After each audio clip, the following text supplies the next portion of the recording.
few other little odds and ends things. All right. Questions from the council? And, moving on to elections.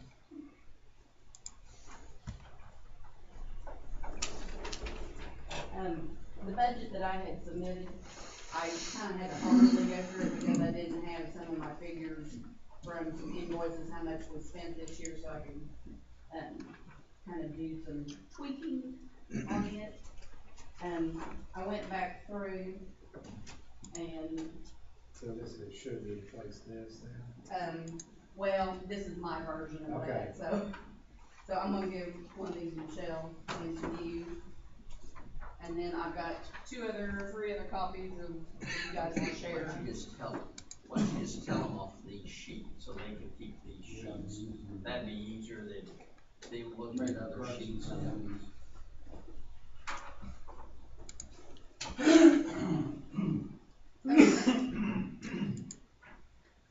If you will then go down to,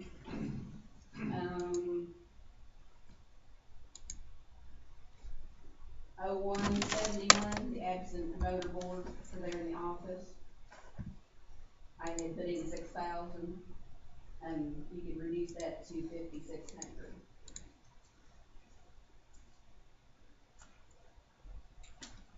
Then the next one was 7,200, the absentee voter board that does the travel board that goes to San Juan County. And you could reduce that to 900 from 1,000. Now, which one was that? The travel board, Travel. 72. Okay, 72. I put in for 1,000, and you take that down to 900.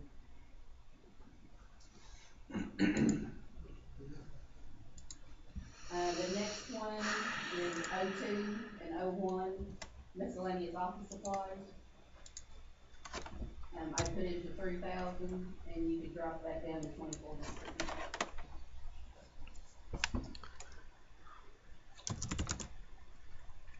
Following that, in 02, 46, polling location supplies. I put in 3,000, and that could be dropped down to 2,500.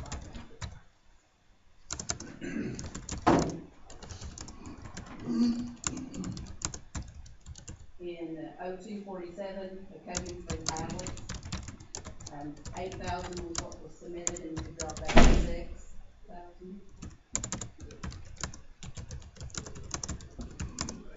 And then into the 03, 01, I had 900, and that could be, that's the travel, we can drop that to 800.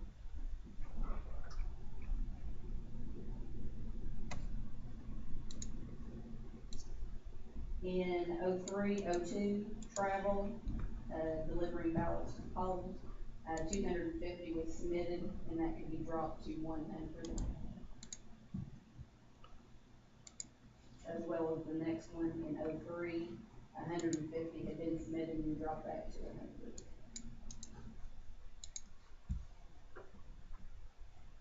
In 71, which is the ballots, we dropped that from 6,000 to 5,500.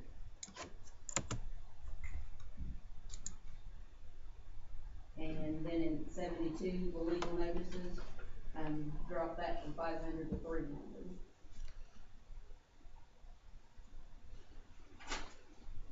And 073,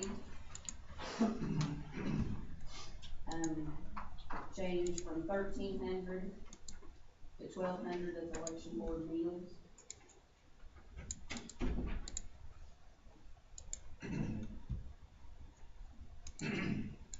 And then moving on down in 04,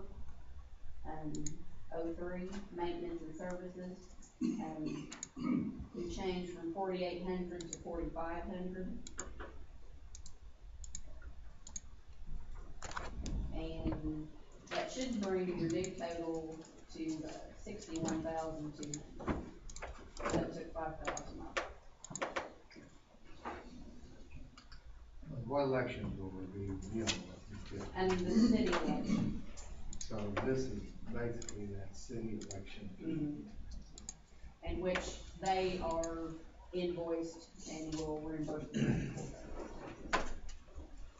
For basically all of these, is that with the Yeah. 61,000? Yeah, That's plus- what it needs to be. Plus postage, and if I can figure out a way for them to pay for our comp time on election day.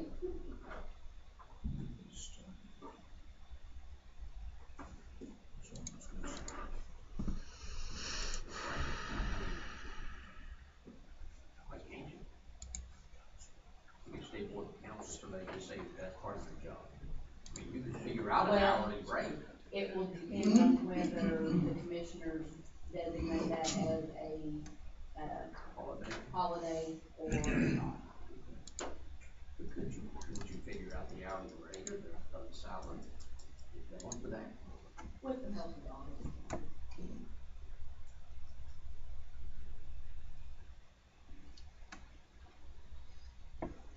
So this is a complete wash to the county.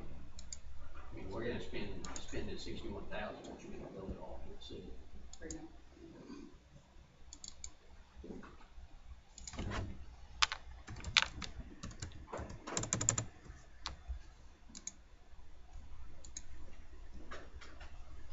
How's that been working out in the past? Is we, you know, in years like, what your years before that was in the past? Does that work pretty well out, or do we still have some outstanding expense on the election? I am assuming I billed them, so I'm assuming they paid the county. Okay. And that was a kind of an oddball year because, the primary, there was just one precinct that voted that day. So the cost would be extremely different from the primary election as to what was used. All right. And that's kind of like this one too. Yeah, You don't yeah. have much of a primary. Yeah, you're just looking at 4 precincts and you have to go on the basis that you're gonna have a primary. But, I mean, you could actually, But you still have to, right? yeah. But I mean, if both sides, if there wasn't any opposition for any offices, then you wouldn't have. You still have to have a general, even if it's on the public side.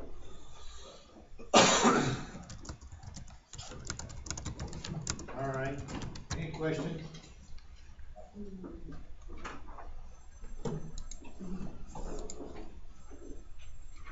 Seeing none, thank you, Charlotte. You might ask, Shirley, other than maybe, what I would be maybe an increase in arrest, will the jail expansion, will the prisoner expansion have any impact on numbers? Yeah, we're already looking with the changes that came in effect July 1st. Because then we, for paperwork, we were talking about if they are eligible to stay here, then we still have to have that same paperwork in order for us to be able to bill DAC and get county paid. And they've changed that a little bit on, a few things, the way the checks are in on their system. So you'll have to still do all the same abstract judgments, Yeah, but and, simply having more people, you have more people in the system.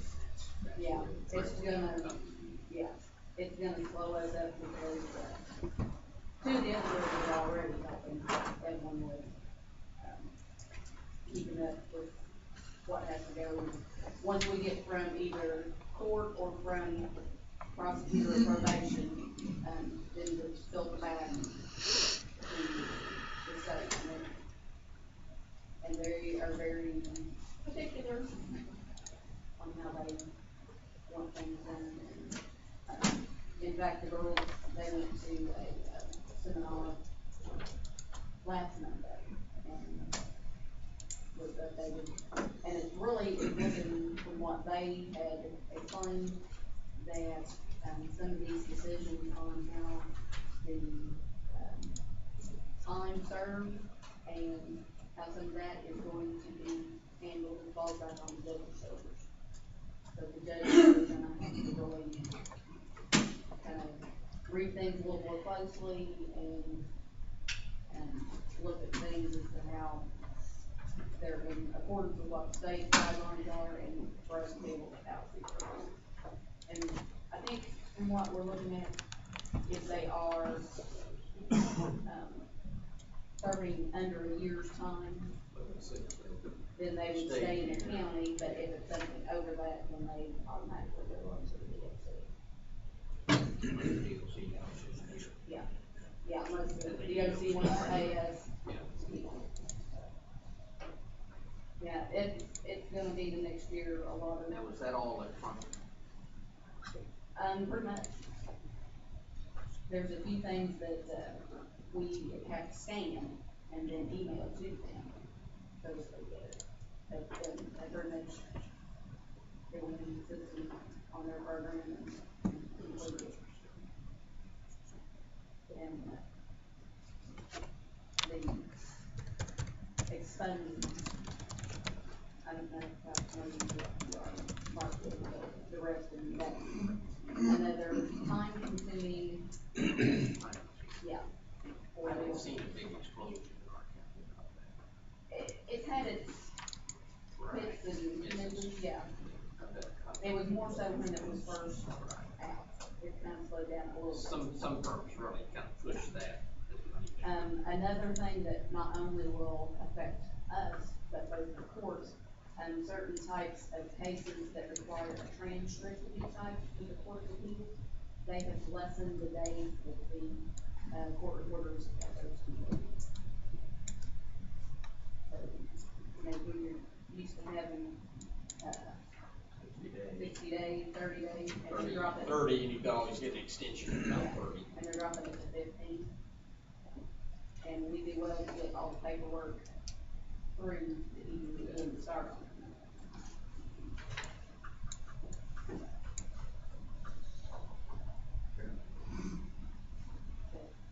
Anything else from the council? Thank you, Shirley.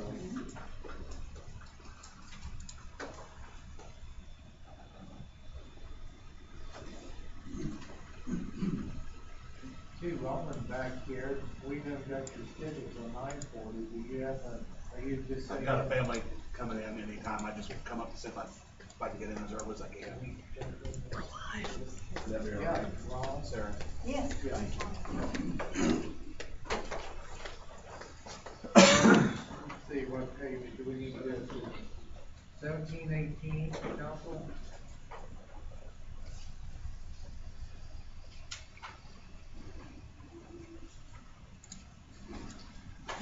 Morning. Morning. We could, what your increases from the previous budget, anything else that, is different than last year, kind of expand on it a little bit. If there's any specific questions from the council addressing the financial at this time. Ron, go ahead. One of the major things that I did was my salary, my chief deputy salary. We've had 38 calls this year, we've had 9 calls this month, we've had some extremely high profile case calls this month.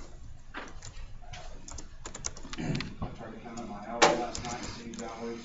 The first week of January, I put in about 48 hours in this job, because we had double hours on the highway. We had 6 calls that week, I covered 5 of them, my chief deputy covered 5 of them. And, it just comes with the territory. The amount of cases that we're getting is still up from the last 8 years or so. We are averaging between 60 and 70 case calls a year. These cases are not getting any easier. If we are putting in a bunch of time in that, that's why I wanted to. And I didn't put in there what I felt like that my salary was. I've talked to some people, I've asked people what my salary was based on. I'm told that I'm not considered part-time, but yet I feel like that if I'm not part-time, and in all fairness to the position, that my salary really should be $16,000 a year. And my chief deputy should be 75% of that. Now, my other two deputies, we use them sparingly because there's times that, today I've got a funeral at 2, I'm not available at 2 o'clock, I can't do it. And those times are when I fill in my deputies, or Steve takes the horns and takes the office. But that's something that, my two, other deputies, I felt like their salaries are where they need to be because I would use them sparingly. But myself and Steve, I feel that, 12,000 and 8,000 is very fair. Steve and I, every year we change our plans, we'll make plans, or family plans, or weekend getaways that we have to cancel because of scheduling, or nobody can cover, and I think that that's more than fair than what it really should be. I've called several corners, and that's the similar population wise of Washington County, and the average corner is getting between 15,000 and 16,000, which I'm not comparing my job to their job, but I think that, without getting an exact definition or an explanation how my salary is budgeted, then I didn't know where to go with that, but I feel like that each year I am gonna keep requesting a little bit more for position because the job gets more demanding every year.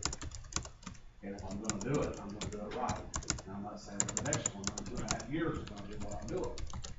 If I'm here in the county, I'm available. It doesn't matter where I'm at or what I'm doing, I will stop what I'm doing to go.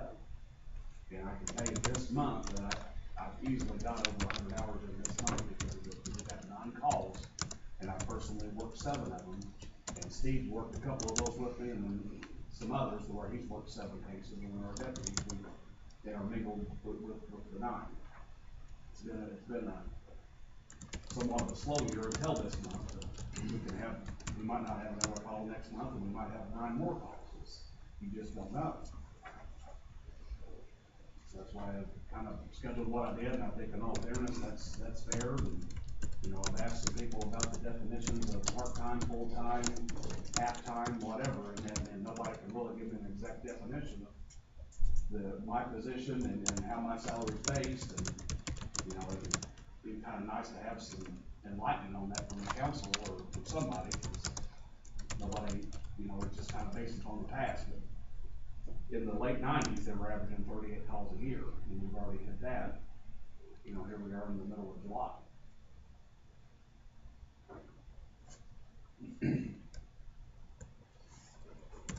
But I didn't want to jump my budget from my salary from 11,400 to 16,000. I felt like that was not a fair adjustment, but to take it from 11,400 to 12,000, that's a $600 raise for what I'm doing. And my deputy, I just feel like Steve is tremendous. Without Steve, I wouldn't be here in my position. And Steve's talked before about stepping down. It's not really about the money, but I want to get him compensated. But without Steve, I cannot do my job because Steve does not work full time. But he's able to be there when I cannot be there. I've had 33 funerals myself this year. I've sold several monuments. There's times that I have to be gone in my family, in my business, where I've got $500,000 invested to where I can't leave, and like today at 2 o'clock, I have to work a funeral. I cannot be anywhere else without the funeral. And Steve's going to be available, and I feel like I want to compensate him. That's why I raised his $1,200, because he needs to be taken care of, and he does this county justice in what he does. He does a tremendous job. Council? Just a question, talking about defining part-time, is there any statutes, Mark? We've been around it, so. Yeah. Well, No, there is no, there's no statute that says what's part-time, what's full-time. Enough said, Okay. that's it. Well, To answer Rondell's question, it is just that the coroner's position, as elected, has always in this county, as far as I know, traditionally, and it's not a great answer, Rondell, but it is traditionally a part-time position. You don't have an office, you don't come in from 8 to 4, and it's like the commissioners work, until the legislature said the commissioners had to have an office, and you stuck commissioner's office down there on that one door, they were part-time people, same like county, and that's just it. It's just, it is a traditionally not considered to be the same as the clerk or the auditor who comes in and runs that 37 hours a week. Well, And that's not a good answer for you, especially about what has happened in that job. I know there's not a good answer, because Yeah. I've looked for the answer. Yeah. You can't find that answer, that's. I mean, That's why when initially I think, looked at this, I said, well, I should at least be considered half-time, which half-time would be half of an elected official that's in the courthouse. But that's where I come up with that 16,000, that the average elected official's 32,000. But then I didn't feel like it was fair to ask that much more money, because I do have some deputies and it's not about the money, but it's about the time and the going without the family or going without the sleep, and I could get a call right now, I'm gone, and that's just part of the job. But I try to compare it to some other part-time positions, and I did read in the paper about 13,000 was a part-time position at the courthouse. Am I wrong on that, or? I don't really get the paper every week, and I think. you may be right, you may be wrong. There's a request in. That's what I had read, and that's what I was looking at my side. I was like, well, you've got somebody that's a request for $13,000, which is that, I'm sure that person's worth every penny of it, and I'm sure that person is justified, but I'm sure they're gonna have set hours, they're not gonna work on Christmas Day, they're not gonna work on the 4th of July, and that's something that comes with my territory. And that's what You're not trying to work 8 to 4 only. Well, you pay more for. I jokingly said that, when I was told I was part-time, I could work 9 to 3, 6 days a week and hope nothing happens on Sunday, but that's not gonna happen. That's a non-registered coroner, that's how it's listed here. Well, basically, the way I've got it is my deputy coroner is my chief deputy, and there is no registered, all of our coroners are certified. That terminology on this paper is wrong, because every coroner that I have has to be certified, and I went up to Indianapolis and spent 4 days in Indianapolis, which I haven't turned that bill in yet, because I haven't had time to do it. But I've been, that was a Thursday, Friday, Saturday, and Sunday that we go for our training, and John could attest to that, or talk about, elaborate that on more when I leave, but we have to have our training. I think that term somehow. Well, in the past, they were registered and non-registered, and then the state came in and said they all have to be certified. Board, certified, medical, legal, death investigators. It's a long, big word, but we're all certified. So I just need to mark it off. It just needs to be the chief deputy, and the first deputy, and the second deputy, because everybody has to have their certification. Corners, they have the office, and that's what you are. Yes. I've never turned in expense. No. All those years I've never turned in. Well, I did last year for the first time, because it's the demanding of the job that, I blame for 4 years I didn't turn in those expenses, because I felt like it was part of the job, but then when you start dealing with 70 to 80 calls a year, it tests your faith, it tests your will, it tests everything that you got, because it's hard to do this. And, my obligation to the county is another 2.5 years, and I hope I can fulfill that obligation. So when we start getting more calls at the funeral home, or, my daughter's going off to college this year, she's gonna play softball at Franklin. There's gonna be times that I'm gonna leave, I gotta spend time with my family. We understand that, and all of us elected officials and there are doing this as a service to our community. And we make sacrifices as an elected Okay, official. and I understand that, and I'm not implying that I'm the only one that does that, I know you all do that. And that's- We understand that, we want to adjust compensation. I'm not gonna go into a big realm of this part-time, full-time again. I think we've already seen that it's not specifically, but it is an elected position, you're elected at a certain rate. So you don't come into a normal.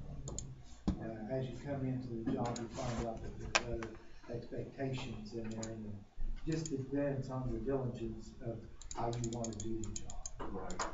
So, And that's what I say. and I respect that. I, as an elected coroner, it's my duty that if I'm in the county, or even when I go to Scott County to see my grandmother or the family, I'm still close enough to where I can come back. And if I'm available, I do it, because that's what the taxpayers, that's what they elected me to do. And the taxpayers appreciate that, as far as doing that and stuff. And by statute, a lot of these jobs are elected. All they have to do is hold their office and organize it first, which I think is, but we don't have elected officials do. Unfortunately, we don't, because Right. it's, I could sit at the office and say, oh, we got a call, and just send one of my deputies, or not even, just tell them to release the funeral home and go on with it, because that's not doing the job. We'll take, I saw that you had put $600 increase on yours and $1,200 on your debt. That's the only increase of what I made, which, in the future, I can tell you, we're gonna have to increase the autopsies and the blood work. I don't think I did an increase on that. Out of the 9 cases this month, we've had 7 of them that we've had to do blood work. $1,400, we have to do 2 autopsies on 2 of them. It just, that's part of it. But in the future, that is gonna have to increase, because we get these cases where I wanna protect the county, to where we have to do autopsies or blood work. Now, I don't do an autopsy unless I have to. And there's times when we have to do it. But as far as next year, it should be okay to keep it there, but I could foresee that in the future, maybe even going up to 16 or 18,000, because of the amount of the call volumes that we're getting. Any questions, council? Appreciate what you do, especially your, I know how much Steve does, and I appreciate that. No other questions? John?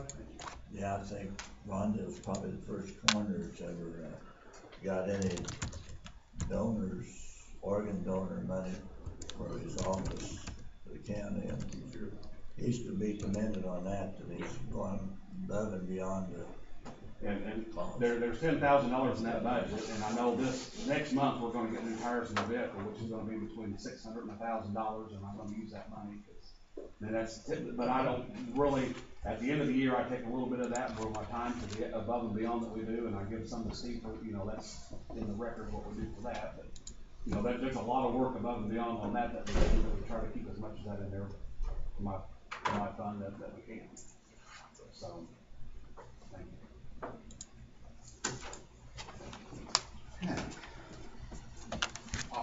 Auditor. I think our chairman is, that's beside her. Personally.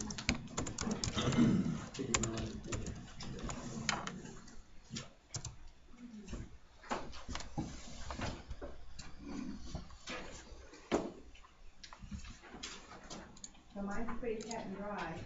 The only thing I changed was in the personnel, which I added a second 5,000 until you find out what's gonna be about the insurance. And the only other thing I did, I am asking for my code deputy to be back, or to replace my code deputy and bring me back to the office. Since the office will be changing after the first of the year, there will be a lot of stuff going on, and I just feel like the new person or someone needs the extra help. That's it. The rest of the stuff, 02 and 03 are exactly the same. They didn't change anything in those line items. We are getting more stuff from the state that's put on us. As you know, hear from everybody else, the state, when they change anything, we're the ones that affects most of the time. It's in our office.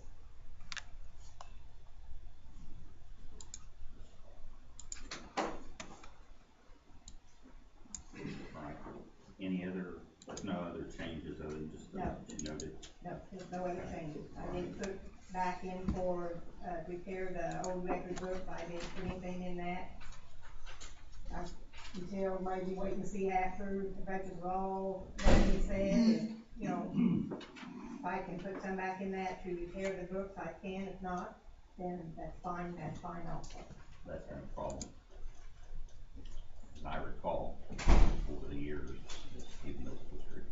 They get pretty beat up when everybody comes, there's several people that come in and go through the records and, transfer books, back in the old transfer books and even the newer transfer books, and they look at them every day, and at times they do get pretty beat up, but if I don't have the money, then they can wait till another time.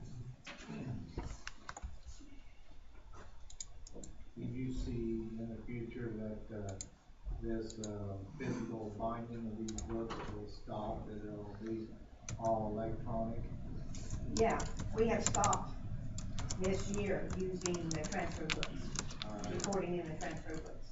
We are doing it on the computer now, everything's in the computer. These old existing records will still we'll have to keep it up with dates. I think when they redo them, they usually they do a pretty good job and they last, pretty good, long time, I would say. It's the ones that's not being done, they're the ones that's pretty beat up and they're the ones that, need to be redone and stuff. But the ones that they do go back and do, they last a pretty long time. I've not seen them being tore up or, needing to be redone again. Question. I mean, it could be done, but you're gonna pay. Oh, yeah. You're gonna pay, you could probably redo the books a couple of times, because again, the nature of that book is not 8.5 by 11, where you can just skin it, things to tradition again, that we got some weird size piece of paper, and you got different types of handwriting, and it's all, if they can move an old book from the 1800s into the electronic computers, you just have to hire somebody to sit there and really not scan it, just type it out. If you want to hire somebody to do that, you could. I mean, that's. Yeah. All right. Yeah. You'd love to That be would able to. be, yeah. You'd love to be able to scan it in Yeah. and Well, get rid of them. I keep hearing, other counties talk about the physical requirements of the space as far as keeping old records available and stuff. And it's a compounding expense. Right, well, this year, like I said, we stopped recording in the transfer book, so. And your notices as of 2015 will be done electronically instead of by correspondence in the mail, or paper, correct?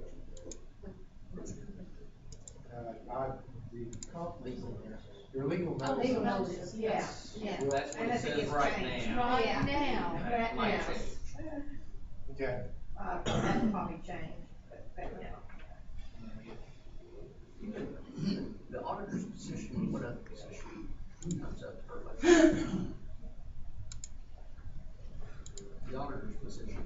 Yeah. This year. Recorder. Sheriff Department. It's not you, is it? You're not You running. said auditor, didn't you? Well, the auditors, there'll be a new auditor Right. for 15, and there'll be at least one other office on the first floor. Recorder. Recorder. Yeah. Okay, that's 3, yes, that's right. Okay. And assessor. All right. Any questions? Hope this LAO process works out well. Michelle just said we got some information kind of down there. Right, Friday they came in.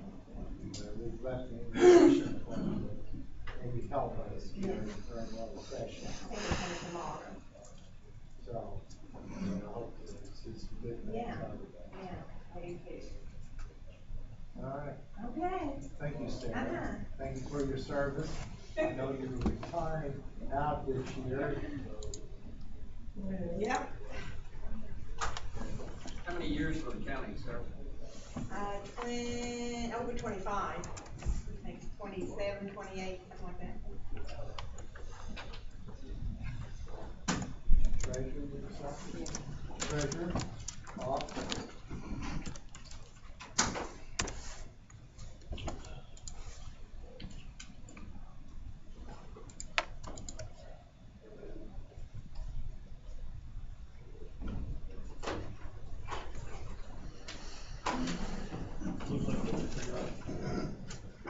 Excuse me, really increased on office supplies. This, for example, this year we started out with new printers.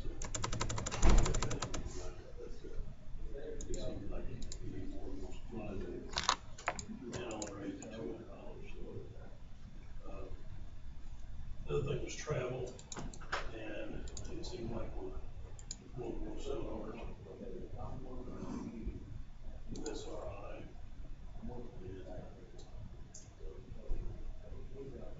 AFCS, which is doing our collecting for personal property. Okay. I see that you, this was June 6th, when this was presented, right? The year, you had 705, you're going, you had 88%, most of your seminars later in. A lot more than fall. Kept everything else pretty well the same.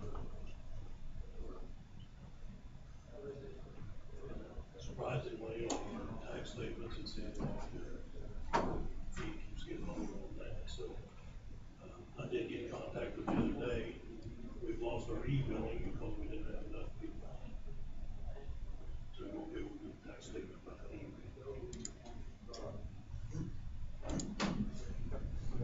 Sad day.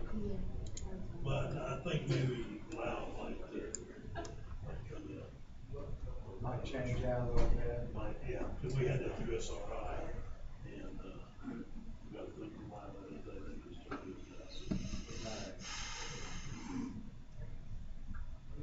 Okay. Okay, so basically you're looking at 200 increase in office supplies, Yes. and then a little bit more on track. Right.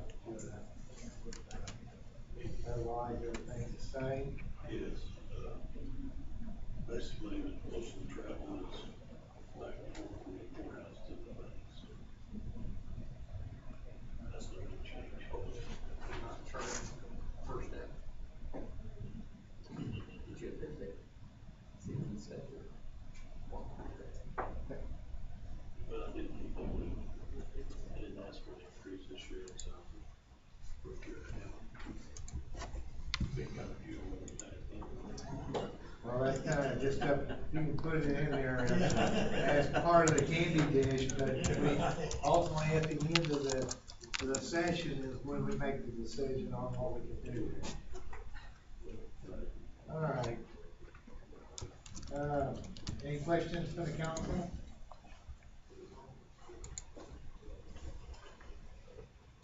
No? I think we're adequately staffed, like the other office, one day there's 2 men, the next day there's none of that, so. Kind of the way the public operates around here. You still get a lot of walk-ins with cash to pay property tax and stuff, so as far as the banking, man, there's always gonna have to be that physical movement between the banks. Try to give the people every avenue possible, to pay their taxes. And probably the one that's working out the best is paying at the bank. Every year that increases.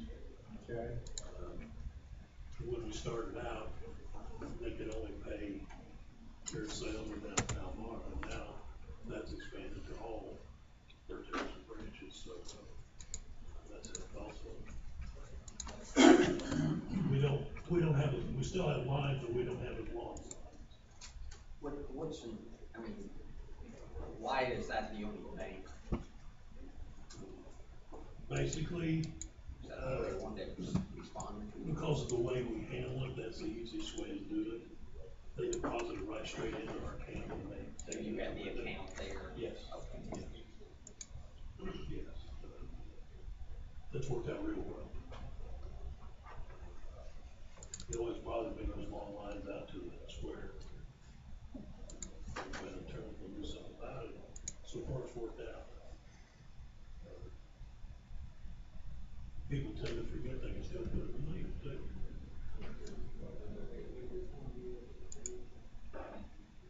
But we're, I'm glad to say our collections are ahead of last year.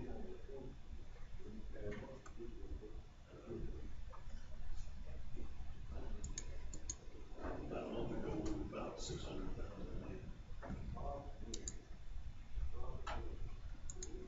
And the collection on the personal property, that has really been a godsend because they have collected a lot of money.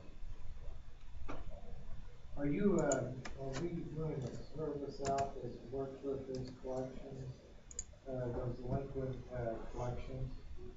On personal property tax, we don't with, all we've got with real estate is, SRI tax sale. But yeah, the first year I was in office, a company approached me about collecting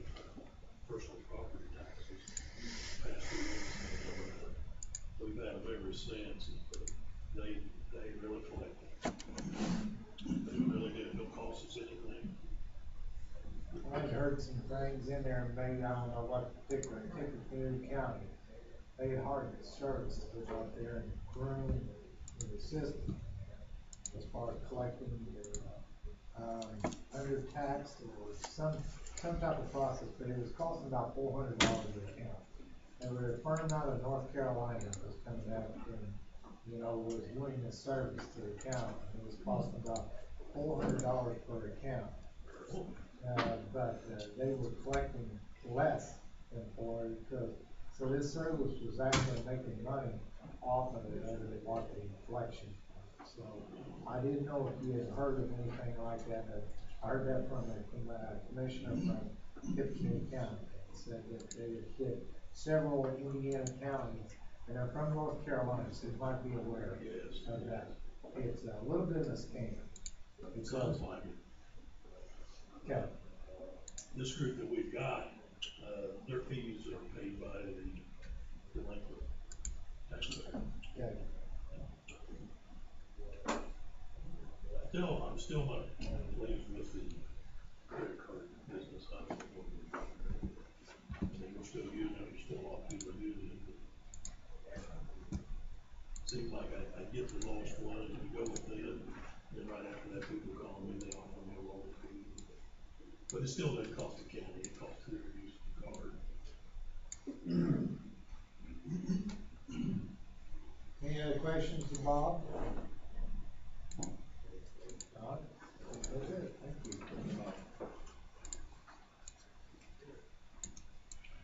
Tara?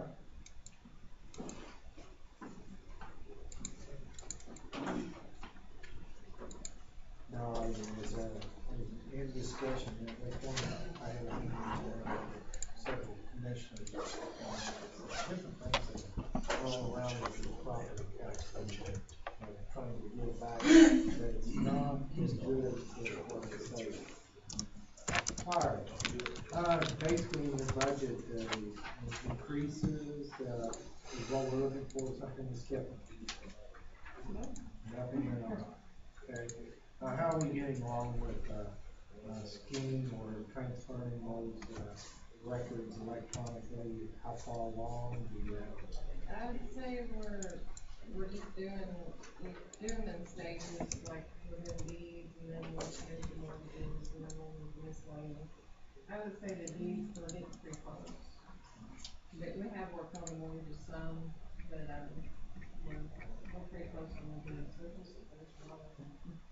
Don't realize how many we're gonna continue to but yeah, we're getting along pretty good on them. So how are you gauging that progress of that? I mean, you have a certain percentage that you're looking for that every year trying to accommodate or to do? Yeah, we're trying to get, so many a day. I can dump so many images in at a time and we can enter those. So we've been averaging at least, probably close to 200 a day images between all of us working on it and waiting on the public and stuff. We're getting quite a bit done. I guess that the state legislators have changed a little bit as far as bringing up your that. And in that, and kind of give it a liberty for payroll, correct? It can be used for the council if they want to use it. Yeah. Yeah, you gotta have something. Well, I know that's huge.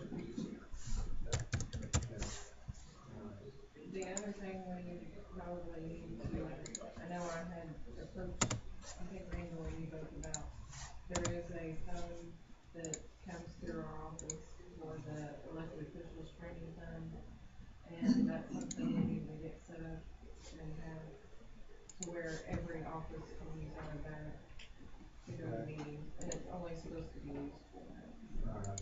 And I don't know, it's already set up. I just knew a lot of counties were talking about they needed to have something written up about it, you know, that kind of a amendment or something. Anyway, they were talking about there needing to be something. As far as I know, we haven't.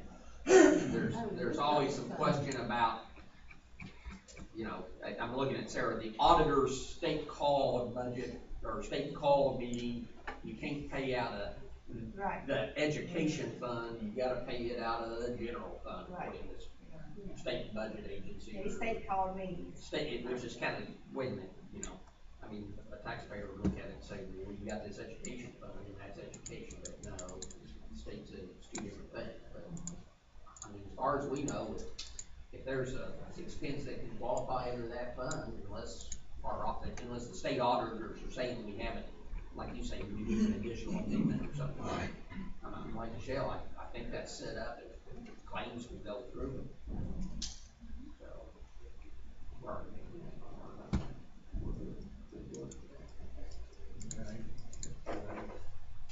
Well, I'd like to try to see as much of this, electronic work, we've kind of had this, one position, you know, as a whenever, and I just wanted to be update, kind of where we're at with that, so, and see if we can go ahead, because I think that's important to take care of some of the, physical aspects of taking care of these records, and as far as to get as much of that over there as possible. Plus, we also need to back up on that too, in case something were to happen. Right. All right. Any questions from the council to direct the recorder's office this time? If not, thank you, Tom.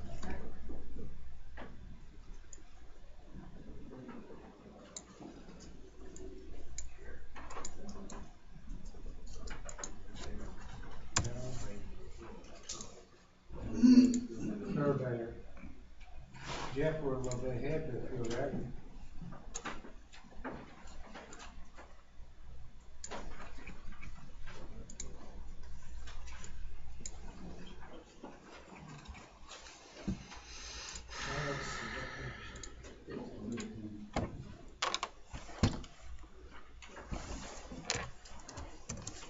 Jeff, basically tell us what's different.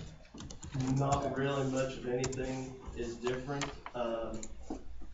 I've been here for a few years. I've tried to operate under the philosophy that the money's not my money. I just want to be a good steward of what the county council entrusts me with and turning back over to the county what's not used at the end of the year. It belongs to the citizens of Washington.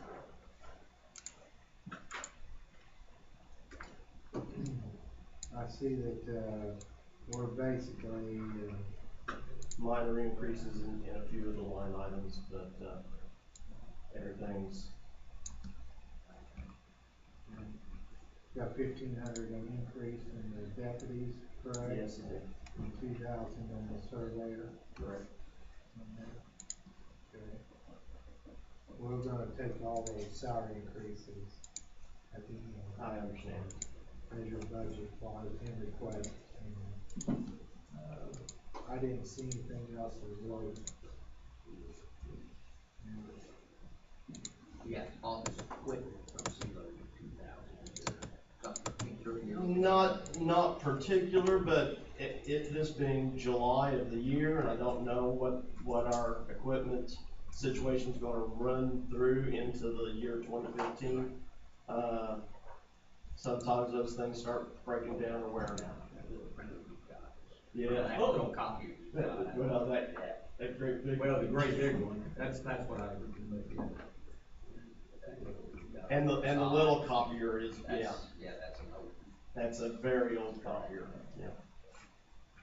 That's true.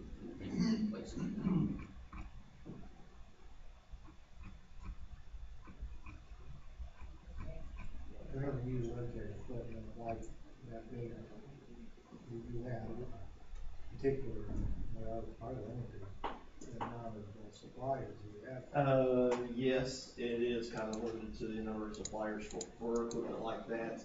A lot of times, if we have to look for something like that, we go to different other counties around or other, places where the thing is being used, and we like to see exactly how it's being employed, what it's capable of, what it's not capable of, and seeing what's the best fit for the demands of the county.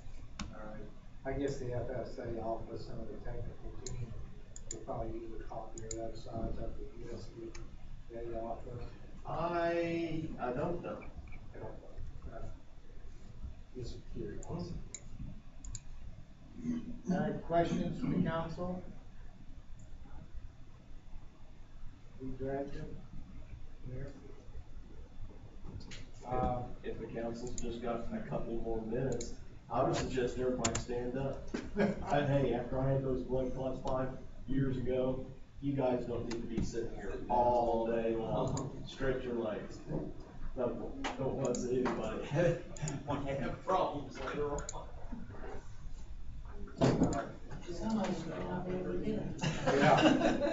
What's that? Well, Yeah, that's good. Okay, then that's basically a request, maybe office equipment, maybe look at that for upgrade on that, maybe, as some equipment, and then, their salary. Again, I always try to turn back over to the county what's not used at the end of the year, and, be good stewards because it's not mine. Alright, very good. Anything else? No, thank you, Jeff. Thank you all. And I appreciate the job you guys do. Jeff, are you busy? Who is it, my job? Yeah, I am busy. Thank you. Thank you, Joe.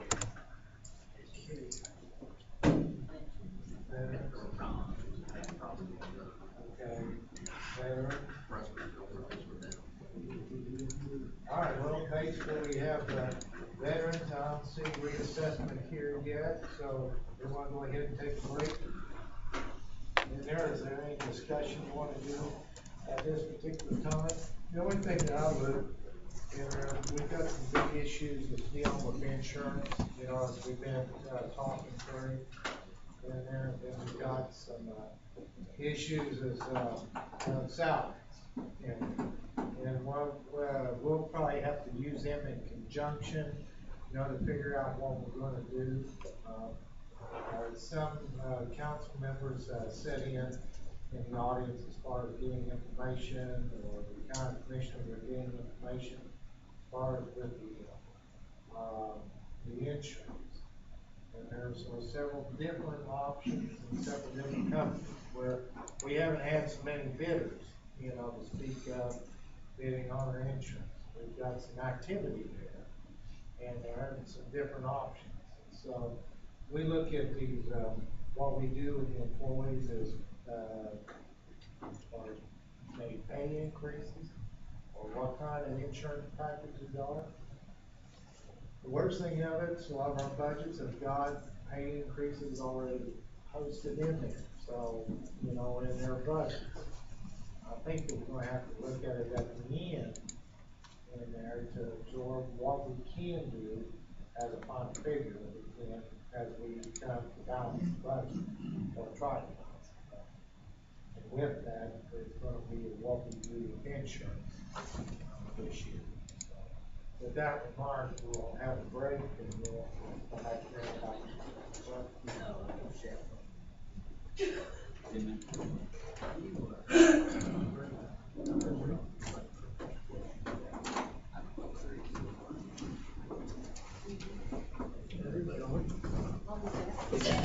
You don't have to right now. Obviously. Yep. That was a big one. Yeah, yeah. No. Talk. Survey. And then they had to put that one, also went to Assessors. They done pretty good. I don't believe they're done as good as they done, but they wasn't people. There were people like you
They sat in the front part of the church, and I sat kind of in the back.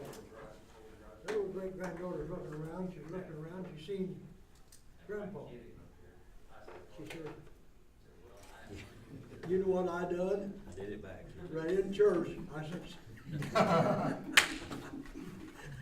yeah, I shouldn't have done that, but, Yeah. Wrong with that. Gotta reply. yeah. She seen me. She's a cutie. Yeah. She was cute. You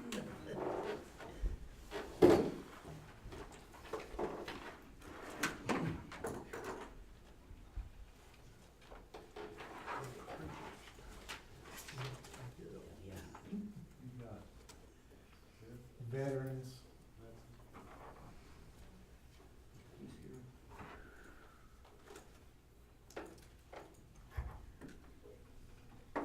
Veterans, 29.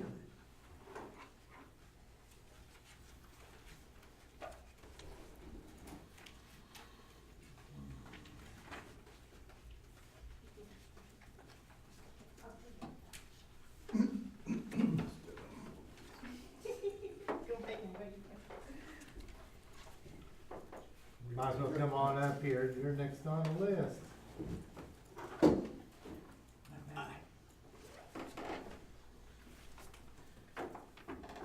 think we're back, everybody is back and stuff, we're a little bit ahead of schedule a little bit. Anyway, so, what we're asking for is any, increases. Oh, 29 now. Or, that was up and above last year. We're on page 29, and then, any next, any new things? Well, I didn't ask for any increases or anything, but only thing I disagree was how much I get paid. And, I figure if we're gonna get any raises, the county will do it, and so, what I'd ask for wouldn't make any difference. But, I always thought, since I'm the only deputy, it ought to be first deputy rate, which I'm sure it isn't. Okay. It should be, the request on the budget should be the same as last year's. Right, Yeah. it is. Yeah. So that's the only thing you say, well, this is about third deputy, and then 29, 25. It's kind of in between. Yeah, well, we've got a couple of positions that are kind of that way, are county employees that really don't have like a third or second or first deputy type of scale. Depending on their, I don't know how that was established, all of that stuff, so. I know the soil conservation office has got a position that's below third deputy, wages. And so I don't know how that was established. All right, we'll keep that in consideration. What kind of, things are you seeing in veterans that are maybe in the horizon, you know, that we look into the future? Well, the only thing I think I might, the same thing I always get nervous about is the transportation budget. Cause I always cut it close and usually have to borrow from something else at the end of the year to make it up, but right now, I think it's okay.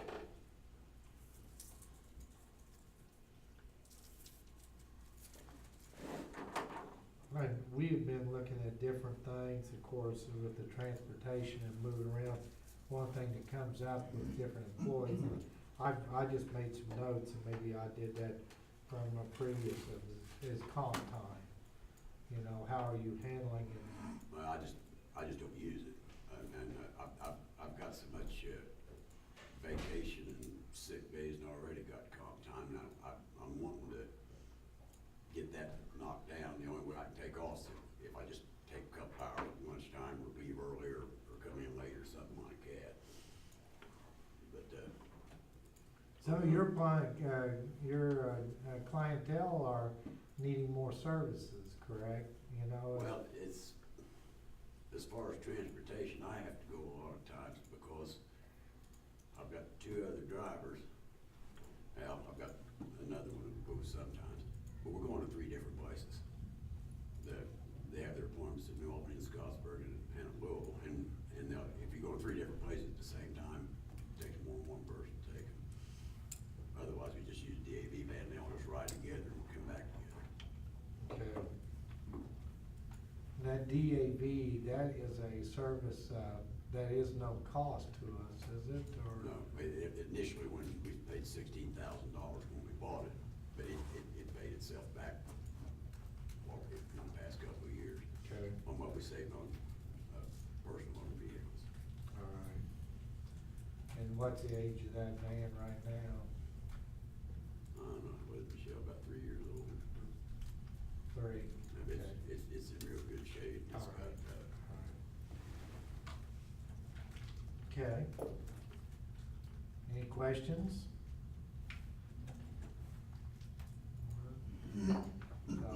Yes, Dave. At the number of days you use that DAV van, is that an everyday, travel, or is it 3 days a week, 2 days a week? this month, it's been 3 days a week, unless the one was late because the girl is, going to college 2 days, that's just for the next couple of weeks, and that'll be done. But otherwise, they go every day. Okay, okay. And it did go every day up until August, I mean, up until July. Okay, but mainly it goes by appointment? Oh, yeah. Okay. Well, it has to go by appointment. If it's an emergency deal or something like that, they're not supposed to use it for that. I mean, that's what VA says. So Just gotta go by appointment only. then I go or need somebody else to. Right. Okay. All right. Okay.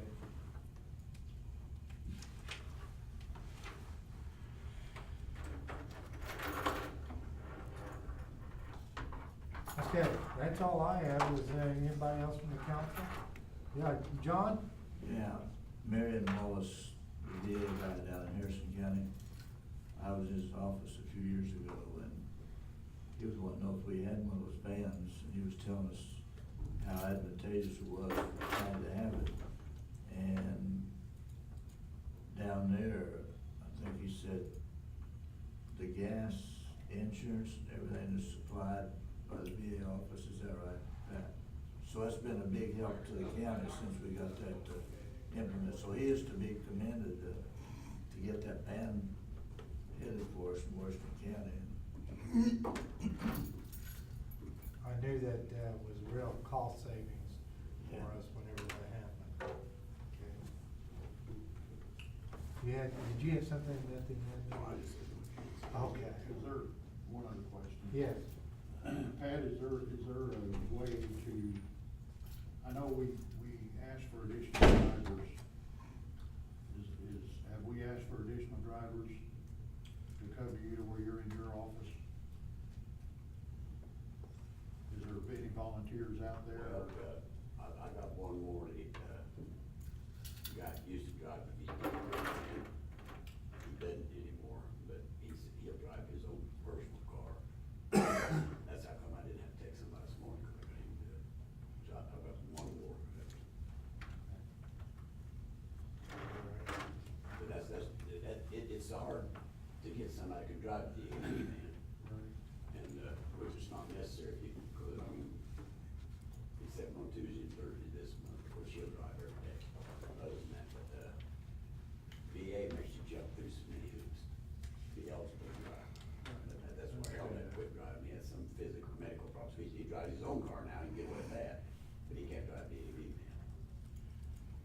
Okay. So you gotta be in working physical shape for them to get insurance and buy our gasoline. That just lengthens us up a lot, doesn't it?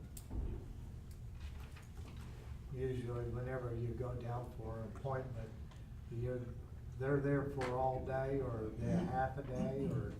You never know, you might have one guy's appointments in the morning, and the other guy going down, his doctor don't come in till 1 o'clock, so they're gonna go down at 8 o'clock and stay there until after the second guy. I mean, they all go together, don't come back together. Okay, all right. All right, well, appreciate that. I didn't see anything else there. I know in the commissioner's budget, you've got, some burial, money and stuff, you know, like for veterans, in the budget and stuff. I mean, I don't know of anything else to be asking about on the veterans issues as myself. And so,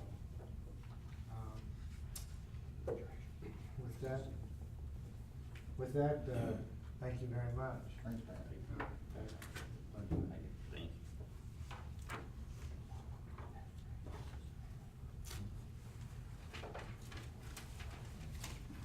Jason, we're, probably just a little bit ahead of, schedule, but if you're ready. You wanna do mine or you wanna do Yeah. break? Well, we've already had a break. Oh, okay. We've already had a break.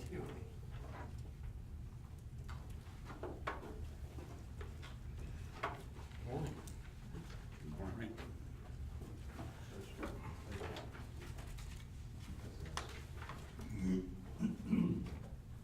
And we'll be, 19, what is it, 19? 19.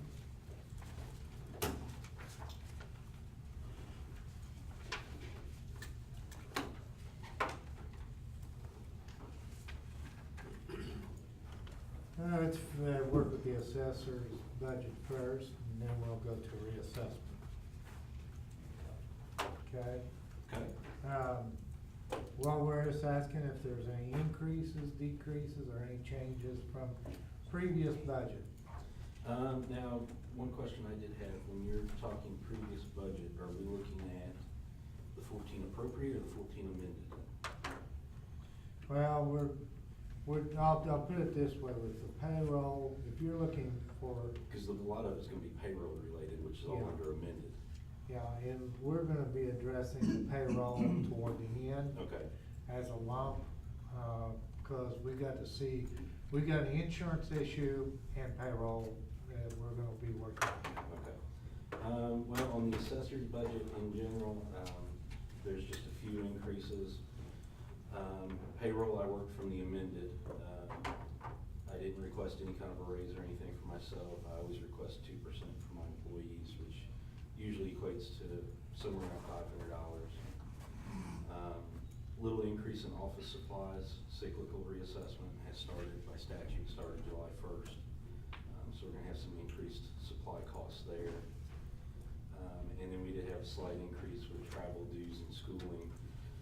The state has already informed us there's gonna be an additional assessors conference next year, which is, our conferences are continuing education the whole time.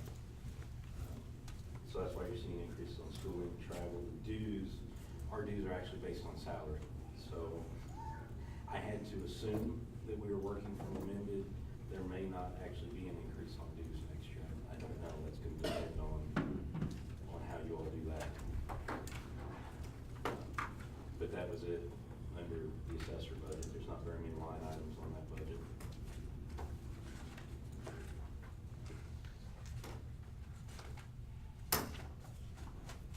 Questions from the council? So you said office supplies because of the cyclical? With cyclical starting, I mean, ideally, we may not use all that, but you never really know what you're gonna get into when you're starting to print out all new property record cards for the county. You have 51% left in your 3,014 amended budget. Yeah, what we try to do each year is, because we also have an office supply line item under the reassessment budget, I try to use that and try to leave in county general whatever I can. So I mean, if I don't have to use anything from that one, I really try not to. Okay, questions? And then we'll move to reassessment. Reassessment, of course, there's several more line items in this one. Again, salaries, I work from amended.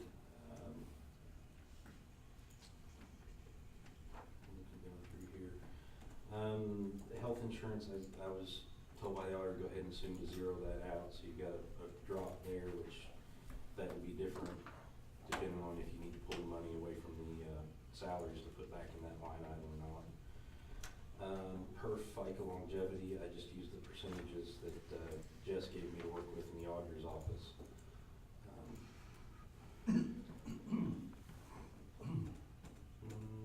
We put a little bit of an increase in miscellaneous and various just to account for any unknown cyclical costs that we might incur. Hopefully, we may not need that. It's just kind of it's easier to ask for it during budget hearings than to come back later. The biggest jump we had was under the contract trending data. Last year, when we came to budget hearings, cyclical reassessment wasn't going, we didn't have a contract in place.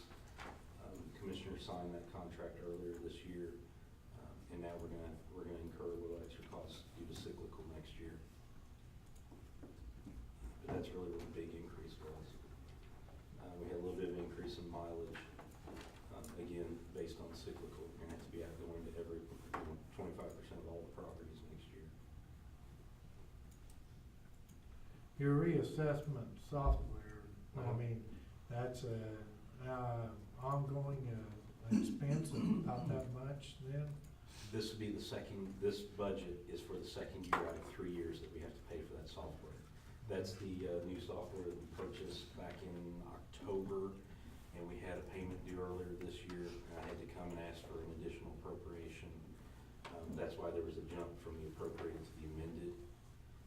But we've got 3 years, we were able to split that cost out over 3 years, and then it should drop back down, to basically where we're just paying for. So 2015 would be the second year? Yes. Okay. Typically, they want that paid up front, but we were able to split that out to 3 years, to kind of help us on the budget. Okay. And this budget, material comes from its own line item.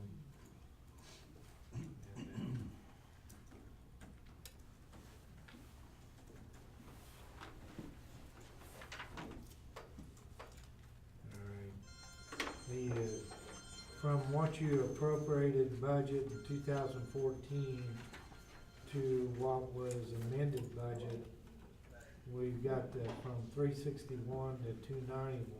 Mm-hmm. That was basically the software. Yes. Okay. Would increase there, all right. This contracting and trending data, we are currently in a contract right now, but this is the increase in doing. We were in a contract for the yearly ratio study and any kind of support as needed. With cyclical reassessment, you not only have the ratio study, but you have land orders, you have appeal support. There's several more factors that go into the cyclical. The increases will be what we anticipate the cyclical contractor runs. We try to do as much of the cyclical in-house as possible. But some of that, the way the state has it set up, it's not possible to do in-house. A lot of counties actually contract out the whole thing, and we don't do that. We try to do as much in-house.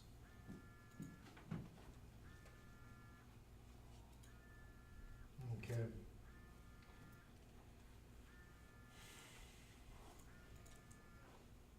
Questions?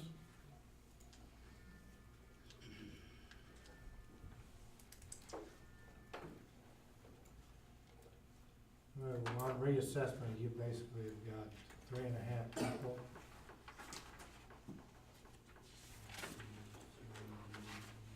Yes. And then you've got one, and then yourself, and the assessor. Yes. Okay. Part-time help that we established, I mean, I think we addressed that a little bit last year. Why don't you relate to me what the duties of that part-time help does do? Well, part-time is of course as needed, but primarily they do the bulk of the personal property, preparing forms, mailing forms out, data entry. That starts in, well, I mean, they have other duties year-wide, but just the personal property starts in early March, preparing for that. It usually runs through, or we're still scanning it in. It usually runs through about August, just on that. Then throughout the year, they're also working on personal property mobile homes, data entry of any field reviews that we've done. I mean, it's pretty extensive. All right, well, we're just trying to figure out where we're at, you know, as far as with wages, and I'm trying to justify, you know, personnel that we've got all in these, places. We've got some needs in the courthouse, you know, as far as some part-time help where we're utilizing our money in the correct places where we need it and stuff is where, I'm looking at right now. We work the part-timers to death sometimes. So, all right, are there any questions for Jason at this time? Jason, that 10,000. Good job. We have, yeah. I think he's doing We have good. appeal hearings this Be week, done. next week, so he's part of it there. And then we've got, 5 or 6 pending at the state level, and those are set whenever the state feels like it. So I mean, it's one of those things of, if we use it, we use it, if not, it stays there. And, but, you know, last year or 2 years ago, I can't remember what it was, they scheduled all of our hearings at once at the state level. and it was 15,000. He did talk about PFO to legal services. So I mean, it's kind of a thing that you never know when the state's gonna schedule. How much of your work is contractual out now? Right now, contracted out, of course, legal, if we have state hearings or anything like that. Ratio study, land order to be contracted out, land equalization's contracted out, and then any additional appeal support or anything like that. All the, field reviews and data entry are all in-house.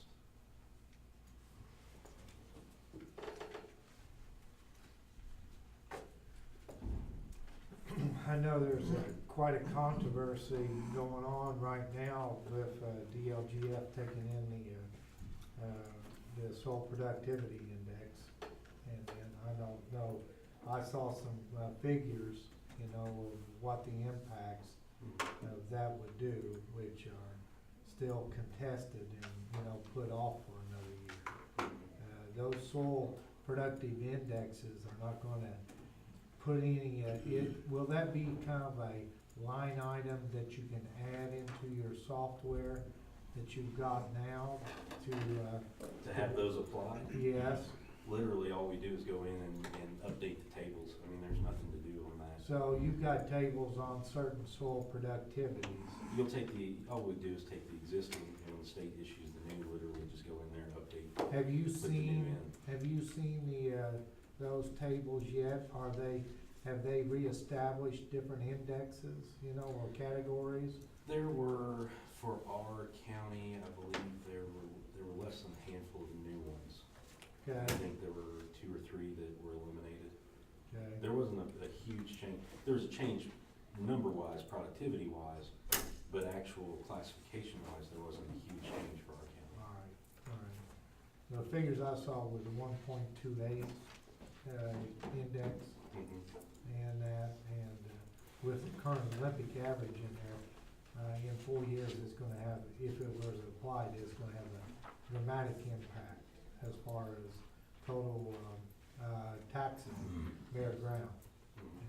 I use the equation, well, I'll use the synopsis of, you know, for ground in this area was averaging around $24 to $28 an acre in tax in there, and with the new productivity and, with the Olympic average, we could be in about 3 years looking at $52. I wouldn't be surprised. I mean, there were a lot of the factors that stayed the same, but there were several that increased, and when they increased, they took a substantial increase. Right, right. Okay, Of course, they may not end up being passed, you never know. well, I think the productivity thing's gonna be passed, but it's gonna be probably tweaked a little bit, you I know. would say so. All right, that's, all I have. If anybody else got any questions or comments, if not, thank you, Jason. Thank you, guys. Thank you, Jason. Thanks, sir. Okay, now extension, we're ahead, quite a bit. This time, do you wanna have any general discussion on anything before extension? I can go in and see if they are, we can go ahead and move ahead. I just need somebody. All right, perfect, thanks.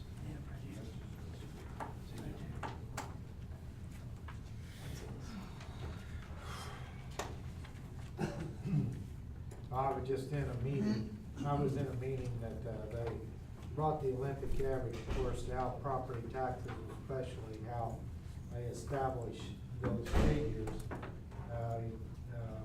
Since we changed from an assessment process of the old trustee way or how that was established, it's pretty significant what the Olympic average actually did.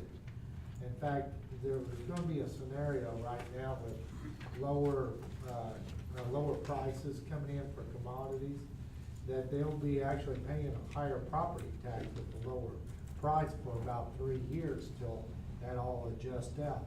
So there's gonna be a little bit of squeaking going on. Yeah, because it is, the way I've done some figures with, in Montgomery County, it was up to $74. In Montgomery County and some of the productivity, on their productivity indexes, and Tipton County, which is, they're gonna be looking at $74 an acre, property taxes on their ground. Good land. Yeah, I guess that's what it is.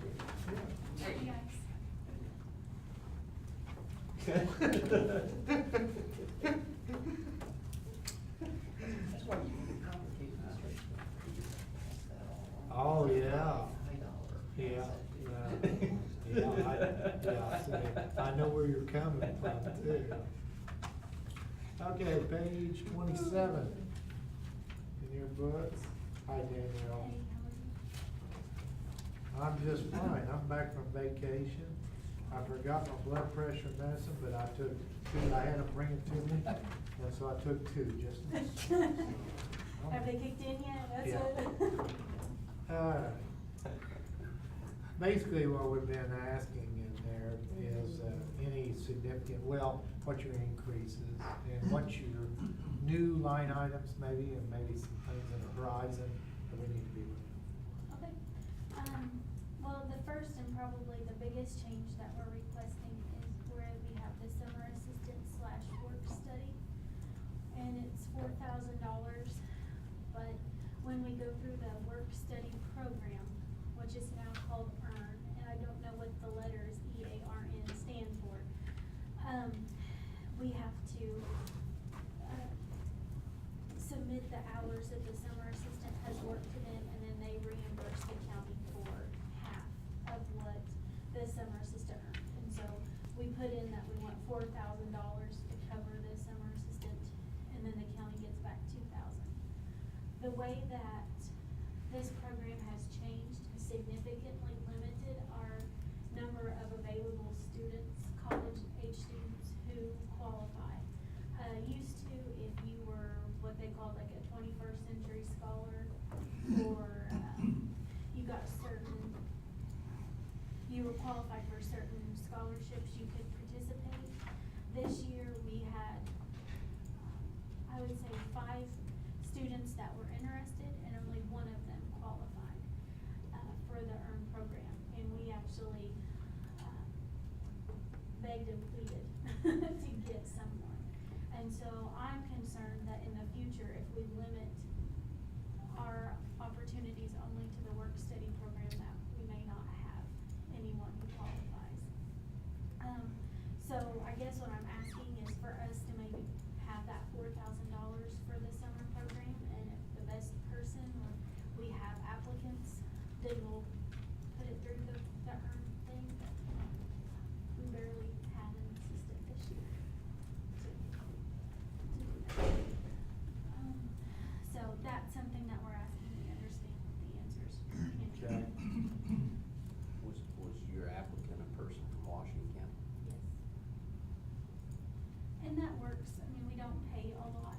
Well, that's what I'm thinking. You If you know. don't have it, I mean, you're basically saying that's now a work study program, and if you don't have a Washington County person for $4,000, you can't get somebody from Clark or Lawrence to drive down here to do it. Right. I mean, you could, but they're not gonna make any money in their pocket. Right, and usually the work study students have to have a summer job to be able to cover Yeah. living expenses and things for the next school year. We did have several, what I would say, several Washington County college students who, based upon my knowing them through going through school and things that I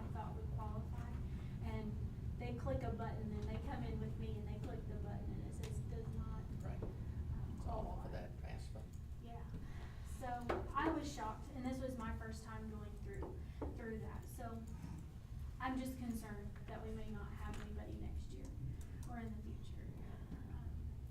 And then, so that was one of them, and then under contracted services, Purdue sent a 1% increase, approximately 1%. So we'd like to add $650 to what we had last year. To make it 64,820.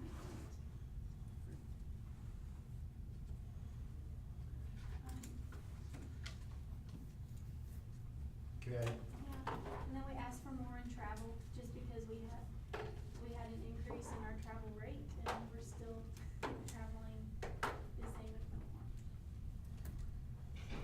What is your travel rate? 44 cents. And it used to be 34. And of course, we always want more for G-code pay, because we know how important they are. But I'm sure everyone gets that. do you wanna just, hit on, not to take you away from it, talk about the weed board? Can definitely do that. Since I've been here, so July of 2012, the weed board's amount has been $3,600. In the past, and I don't know how long ago that has been, that money was pretty much just given to the county highway department to purchase pesticides or herbicides. The weed board, actually, the very first message I had on the board when I walked in was from a township trustee about getting the weed board going again, and we've started meeting regularly. And so, we have some plans that have not turned out like we have wanted, but basically what we would like to do, instead of the line item being herbicide, we would just like it to be noxious weed control, so that way we could use that money to do a variety of different things besides just purchasing herbicide. We could use it to do an educational program if we felt that was needed, or we could pay someone to mow something, however it would work, besides just using herbicide to spray along the road. We thought we had someone that we could contract with to help control noxious weeds in Washington County, and we could talk for hours. David knows that I could talk for hours about noxious weeds, but come to find out they didn't have the right licensing by the state, and so we're, I think, maybe 5 steps back from where we thought we would be at this point.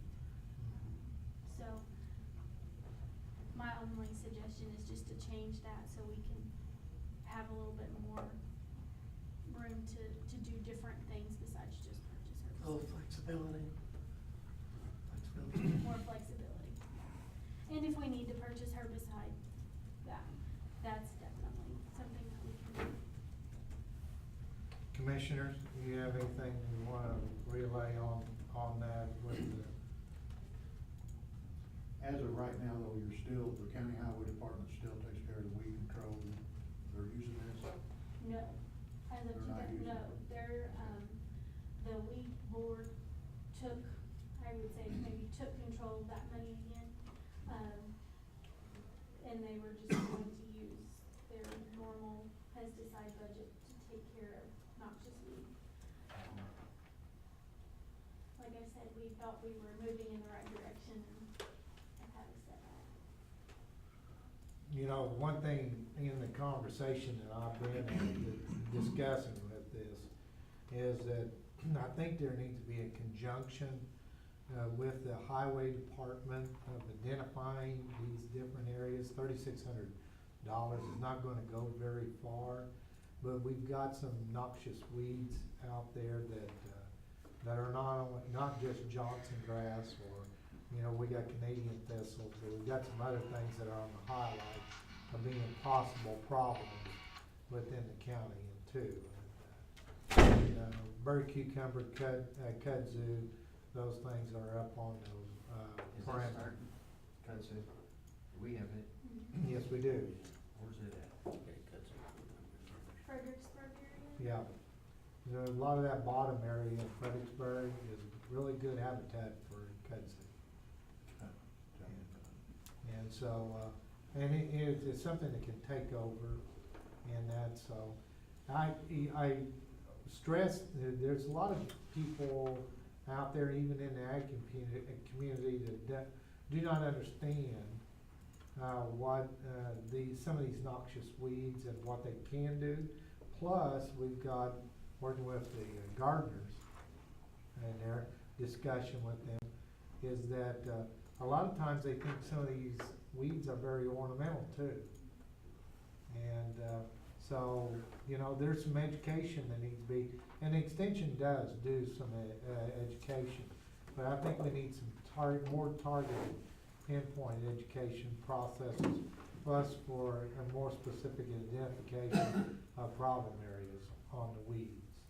Right, and there are other counties that have weed boards, and I've been in contact with some of them to try to figure out what has worked and what hasn't worked. Shelby County, I believe, is the one that kinda has the cream of the crop weed board and I've been in contact with their board, chair, I guess is what you would call, and to try to figure out some things that we can do.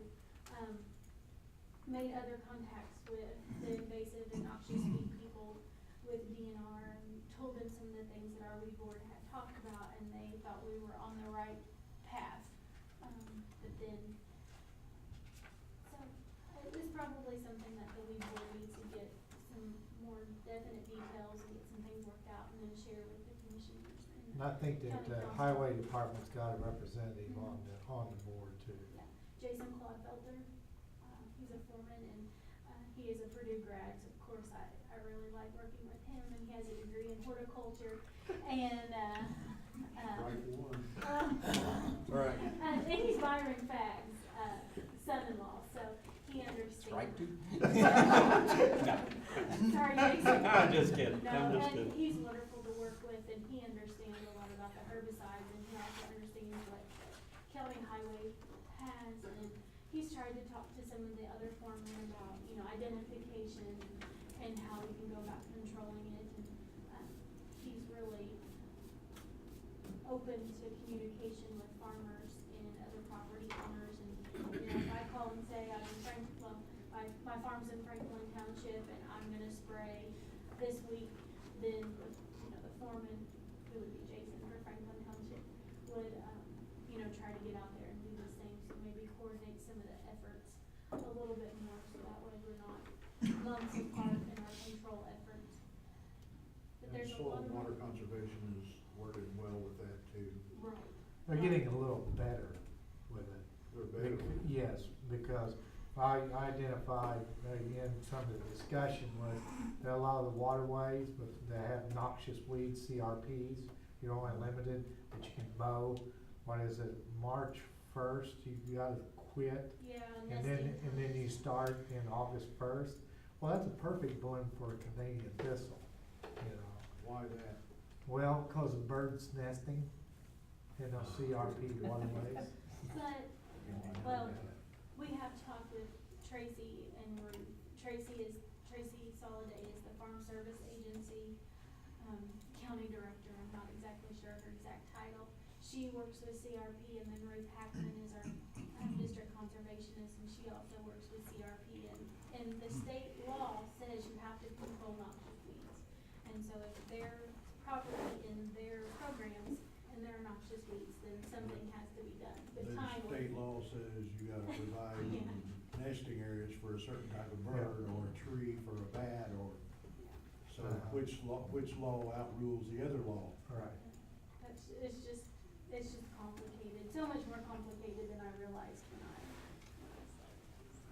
And we're probably gonna get into a little bit more of that, not to get you off the, you know, there's a new, regulation that deals with, what, you know, IDM's gonna control as a water sources too.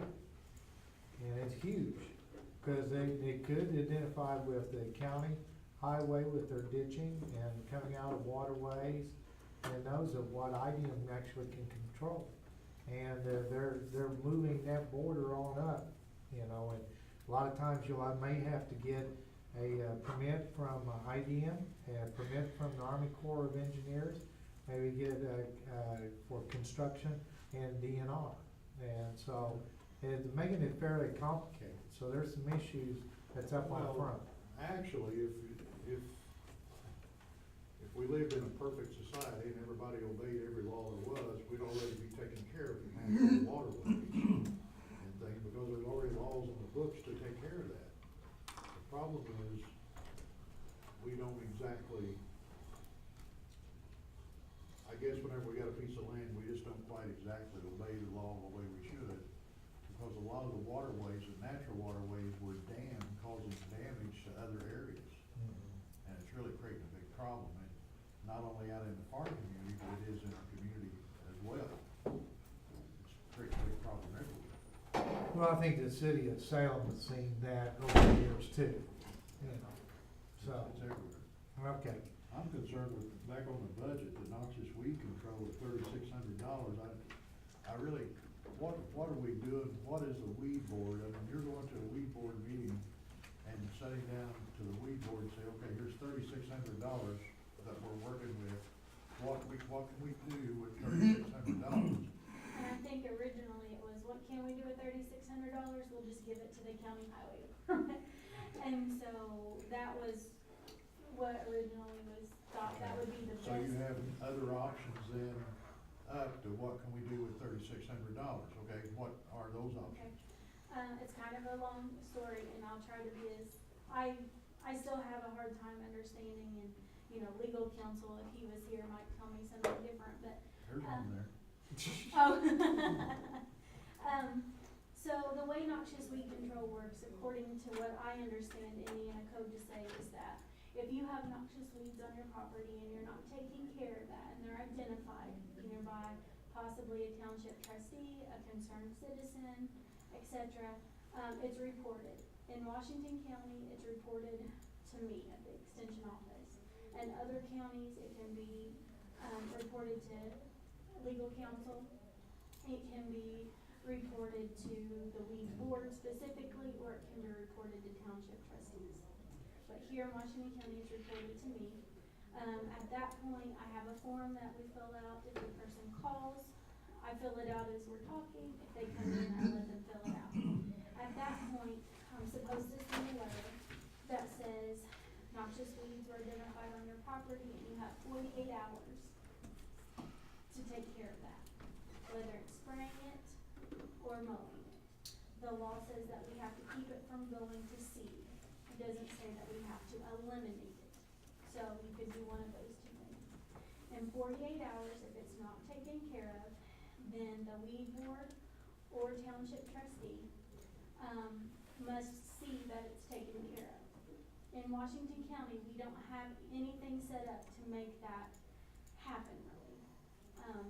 We can have it taken care of by possibly the township trustee going on to the property and mowing it or spraying it his or herself. Not many people want to do that. Or you can hire someone that goes onto the property and takes care of it. So once that happens, the person, the property owner, is sent a bill to recoup whatever that township trustee's time and effort and herbicide was worth, or what the persons that we hired says. If they don't pay that bill, then it is supposed to be added to their property tax statement and reimbursed that way. And so the $3,600 will be, it's gonna be used for that. So that's what you're. That was our goal for this year, was to have that 3,600 as kind of a way to get this started. We had talked to, the weed board as a whole had talked to different people in the community who we thought had the ability to use herbicides and had equipment and things like that. Several didn't want to get involved in that kind of thing because obviously some of these people might be their customers, and you know there would be some issue with that. Plus, we weren't really sure how to do the pricing. You know, do you pay them so much per mile, et cetera, et cetera. Yes, sir. We've got a highway that goes right straight through our farm. Yes, sir. On each side there's contagious weeds of all kinds. Yes, sir. Now, how can the county go out and penalize somebody across the fence from there, including me? I know. And same way at the railroad. They've got all kinds of bad weed, bad. Right. The weed board had planned a meeting and invited, county, state highway, REMC, the different, utilities and that were for have property in Washington County.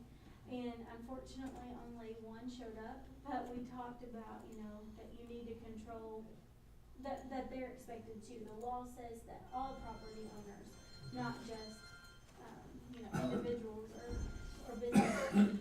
And so they all received a letter saying that, we are, being observant and that is something that you want to do.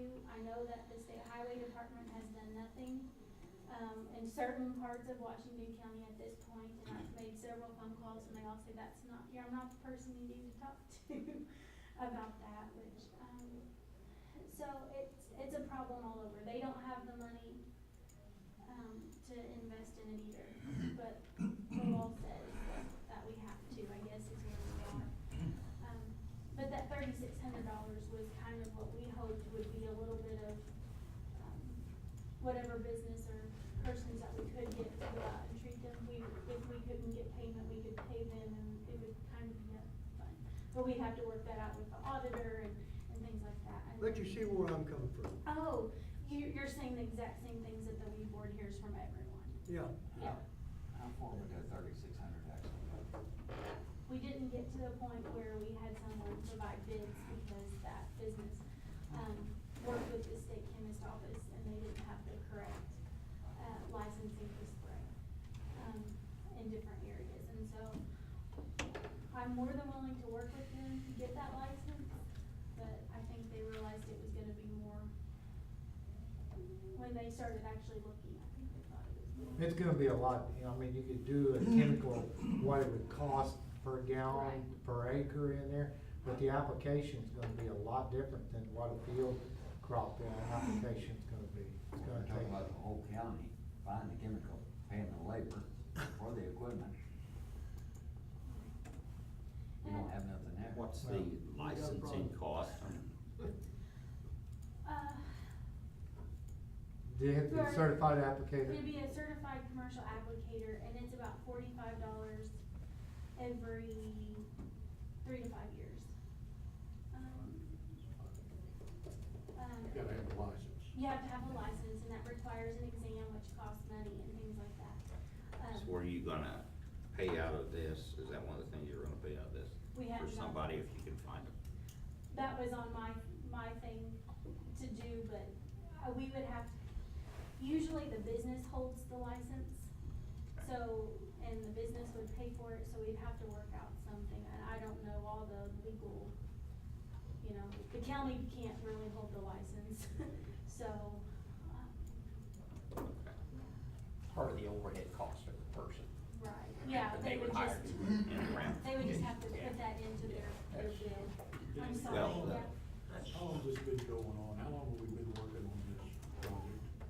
The weed board, Yeah. before I was born, has been, going on. Well, I think everybody's asking a question because we're looking here, you had an appropriated budget of 3,600. It was amended to 3,600. You had 3,600 the past year, 2014, but nothing was spent. Right. So, if you're looking at a budget and you're seeing here, you're saying, well, apparently they don't need it because they didn't use any last year. So I think that's not a question. But No, I agree. I see right Big now that problem. I guess what you're saying is, hey, we formed a new weed board. We've got people taking interest in it. We wanna get this job accomplished, but it's gonna take at least 3,600 a year to get us going. Get it started. Yeah, I don't know, we can't do it with less, I know that. Well, the majority of people, I would say the majority of people don't know what all the noxious weeds are.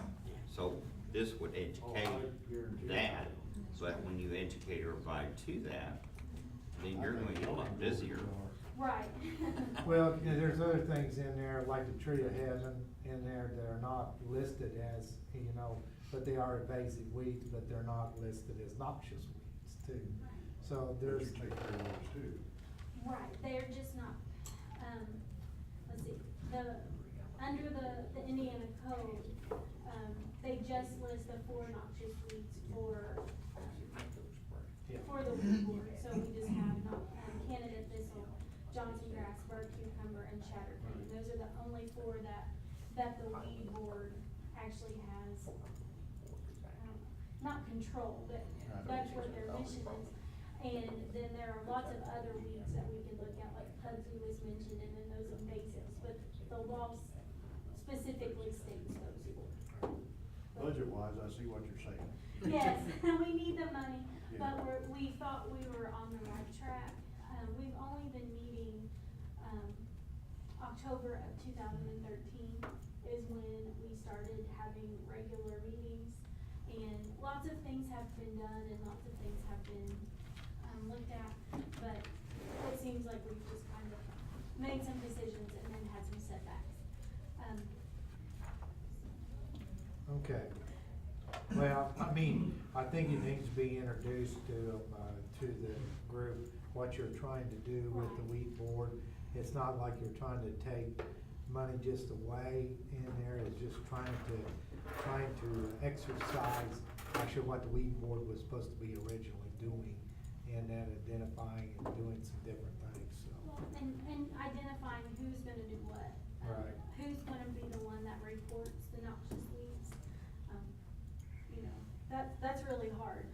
You know, most of the time, Washington County's big, and so right now we rely on other people telling us. Well, you know, so far this year I've had 4 people report, but I know there's a lot more noxious weeds out there than what's been reported.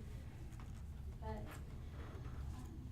who's going to report and setting up a system to make sure everybody's treated equally.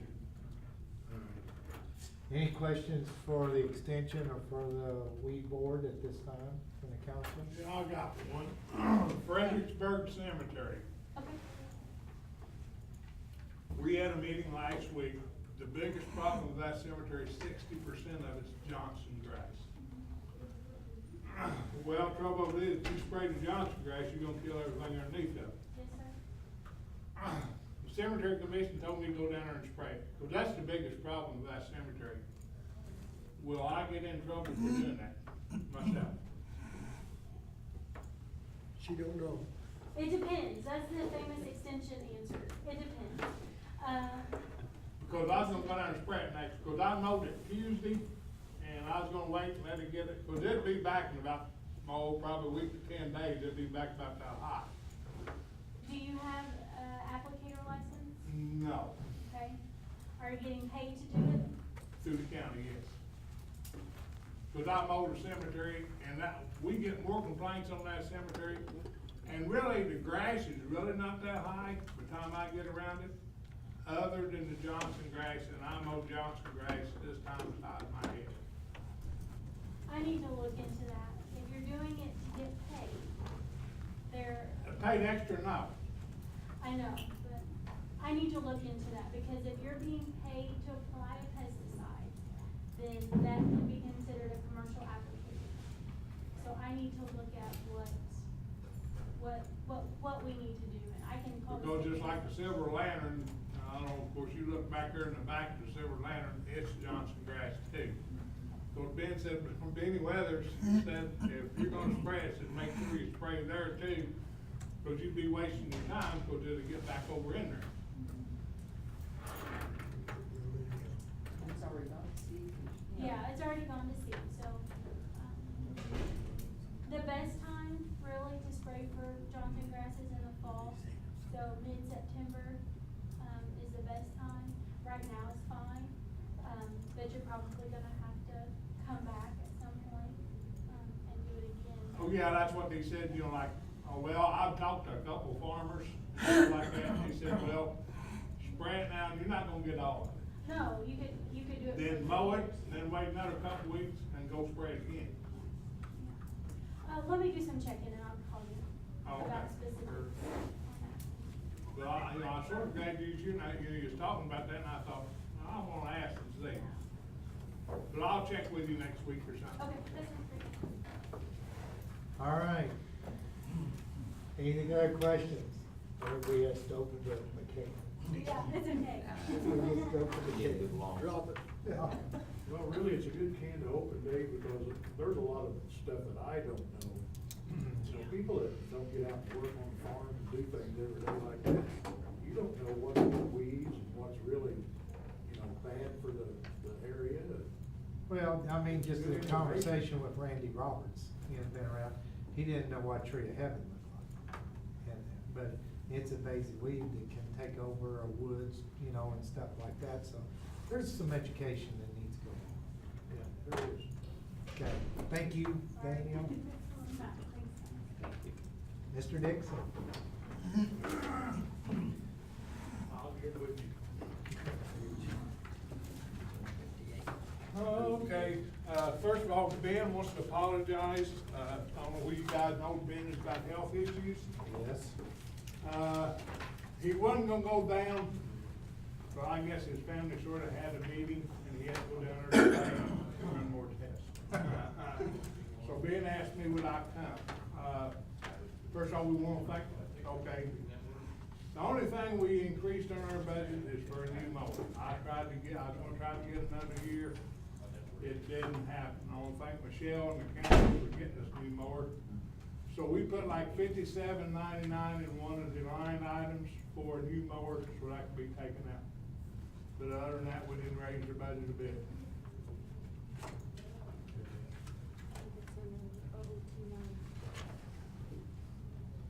Right there.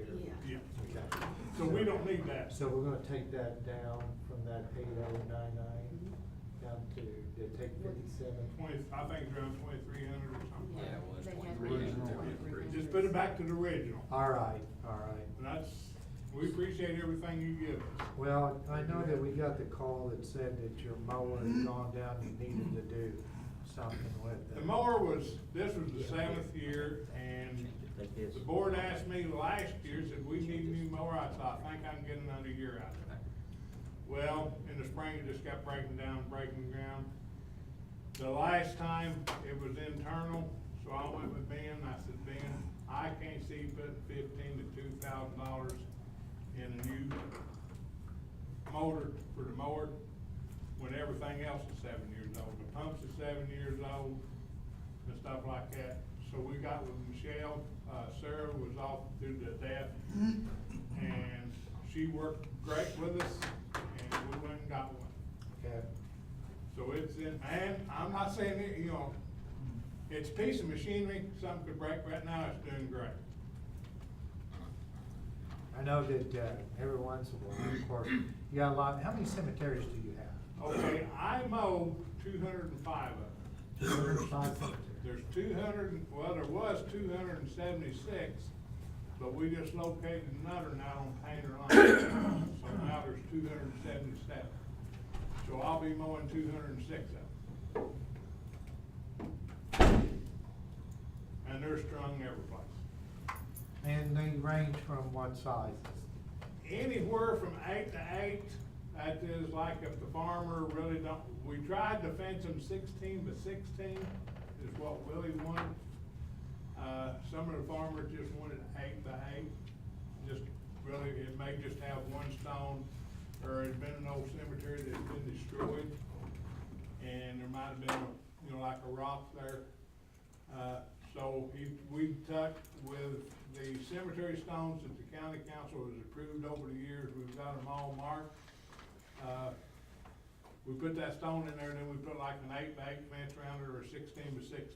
And then you got the bigger ones like, Pew Cemetery, Fredericksburg is one of the biggest ones. So it averaged real small where it's weed eating, or it's real big where you're mowing. Do you have anything to do, Eddie, with the stones? When we get a chance, we'll repair them. I just like the Tash, and the town of Pekin is gonna help us. We have very little vandalism, and it's shocking that you don't have that many. But there was a bunch of kids went up, and I think there's like 3 stones. and I went down, to Pekin. Of course, these old cemeteries, you gotta realize, it's gotta be real dry. Because years ago, they buried them like in a pine box and there's a void. Well, if you go in there with a big heavy piece of equipment, the only thing you're gonna sink in. Even, you know, if it's any wet. So we try to take and catch a real hot summer to where the void don't pop down. You can go through some of them in, like in the spring of the year, and even if you drive your pickup in there, you go one of the grades, you're gonna sink in. So you'll be stuck. But we're gonna set them three back up. Pekin's gonna bring their, backhoe up there, and Crown Hill's gonna let me use their, straps to set stones up. And it's the Hine stone, a Tash stone, and I can't remember who's the next one, but they're pretty good sized stones. They probably weigh between 700 and 800 pounds. See, that cemetery sits on top of the hill behind the old school. Okay. They're Pekin. But as far as vandalism in these old cemeteries, like over the years since I've been doing it, we've really had, well, Tash, and then one time they went out there and they, knocked over stones in New Philadelphia Cemetery. But that's the only ones, and there's a lot of them right along the road. Well, there's Thompson Cemetery down toward Rush Creek and that they said that they had called and I guess it hadn't been. What kind of rotation do you try to do as far as? If everything goes all right, I can mow them 5 times a year. Okay. Well, when they was calling, and you try to get Thompson, you know, before Memorial Day, because usually when I start about April the 15th, I'm done just about a week before Memorial Day, and that's where I start out at, down around, well, sort of north of town, go all the way down to Wheeler Holler, and then get up there and get Thompson that way, because Thompson is still being used. Right. So we tried to get it, and they called, and yeah, it wasn't no, but really, the grass wasn't that high. So after we got the new mower, that's the first one I mowed. All right.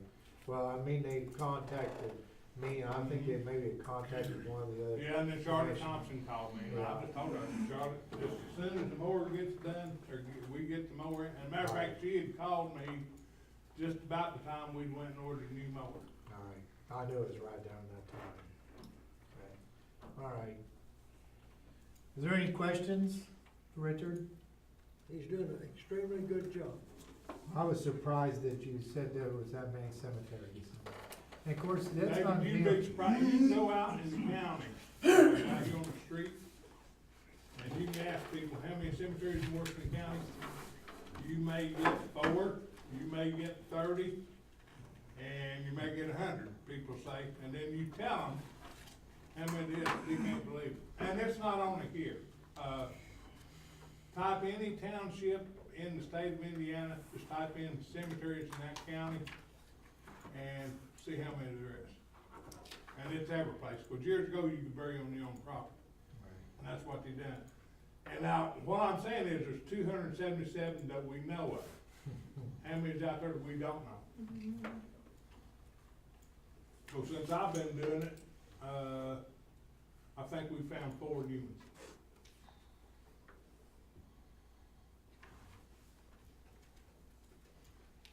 A lot of them out in the middle of cornfields too. Now them, I try to get them in the spring of the year and in the fall of the year. Because you don't have a right to go through people's. And over the years, I've got good working relationships with the property owners. They don't ask no questions, they see the truck back there and they know who it is. And then if somebody comes in, when I started helping in '87, if you took one person around about every 3 years that's doing their genealogy, you was lucky. Now, you have 10 or 15 a year, and they wanna go to the cemeteries. Well, trouble of it is, they're on most of the cemeteries is still belongs to that property, and that's theirs. Hello? Well, if you let a stranger go back there, the only thing you're gonna do, you're gonna make, the property owner's not in, or not at home, and somebody goes out there, which John Mead has done a real good job putting driving directions. Well, if an individual, say, he's flying here from, say, California or something like that, and then they rent a car and have Kentucky plates, and they go back to cemetery, it's gonna make a mess. So, if I get heads up, I try to tell the property owner, if they come in here to spur in the moment, and then in the afternoon, I take them out there, but the property owner's not home, I always take, my truck. And they follow me out there, well, the property owner knows who it is, cause I'm up there to the cemetery, and then when I come back out and they're home, I'll tell them what we're doing. Well, I have a question. I know a property that has a cemetery supposedly, according to the map, plotted out, but I don't think there's anybody buried in there. Okay, now which one is that? Hamilton Family Cemetery. It's off of Olive Brown Road. Olive Brown. South of Salem. Olive Brown, or A. Brown Road, off Benson's Trail and Pulley Road, and Skylight Road. I've never heard of that. And that's what I figured. The landowner has an acre plotted for Hamilton Family Cemetery. It's in Noble Woods, there's trees growing up in it. There's not a fence around it, there's nothing. I don't even know if there's anything buried in it. Might be a dog, might be a cat, might be. To be honest with you, you can't do that. Well, she's done it. Now, okay, let me put it like this. Okay, I'll use Dawsey for an example. No, that's fine. Dawsey, on his property, has got Carter Cemetery. Okay, it's an established cemetery. If Dawsey or anybody wants to be buried up there, since he's the property owner, they have to get permission to him. All he's gotta do is donate X amount of land on this side of the fence, and then they can be buried there. Now, this here sheet, if you go under Washington County, the map, and look at it, it has Hamilton Family Cemetery on it. Cause we do have a Hamilton, we've got a Hamilton Cemetery on Old Palmar. This is on, Richard and Teresa, I think you guys, after, Yeah, hear it I a think we little need bit, to- have a little Yeah. discussion. I think this, I yeah, think you I may just just found want to. another. Yeah, I don't need to tie you guys up. All right, well, very good, with that, we'll take that as a note in there as far as reducing down that line item on, 29, the equipment repair from 8,099, we'll take it down to 2,300, Yeah, which is like it was. original, and other than that, that should take care of it. Thank you. Thank you, sir. Richard. Thank you.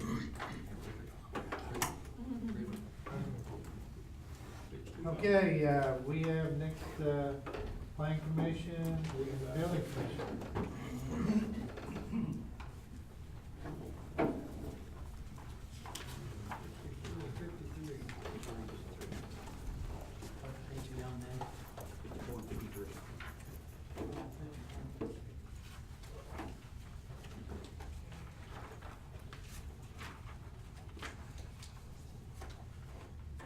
Want to start with building commissioner first? Then we'll go plan commission. 53. Page 53, Yes. okay. What's new, different on your budget? I didn't change anything, David. The only thing that changed up there was just, the amount that the building commissioner was receiving. Okay, so payroll, okay, Everything else I just marked the same.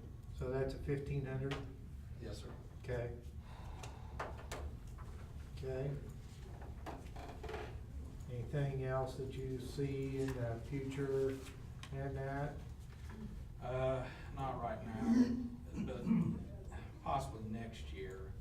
The county truck is getting a lot of miles on it. Okay, Wear and tear, I think about at 160,000 on it, so. Mileage, so it's just something maybe to consider for later, but right now, it's okay. okay, Some mechanics are just saying it's starting to get some wear and tear on it.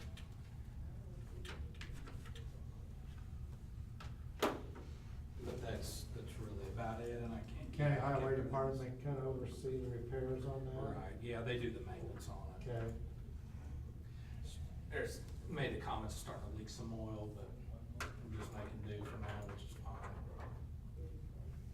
all right. Any, council, anything add on that? Okay, wanna move on to Plan Commission then? Sure. The only changes there again were on salaries. When this got set up, we're kind of reaching out in the dark. We didn't know kind of how much time this would be on Travis. And I'm here to support an increase in Travis's pay as plan director. What we did was we added 3,000 to his building commissioner salary. And as long as that's the same person, the building commissioner and the planning director, but really I can tell you the number of hours that he puts in, and the time that he and I spend together doing stuff, and now we just added with the passage of our first zoning ordinance, we've got an established Board of Zoning Appeals. And what this does is just, once again, adds another dimension to his work. And, you know, but the time involved, Travis is, the first point of stop for people who are wanting to develop property. And so he went from being, you know, people with building permits to now it's people who want to have apply for anything to do with zoning, whether it's gonna be,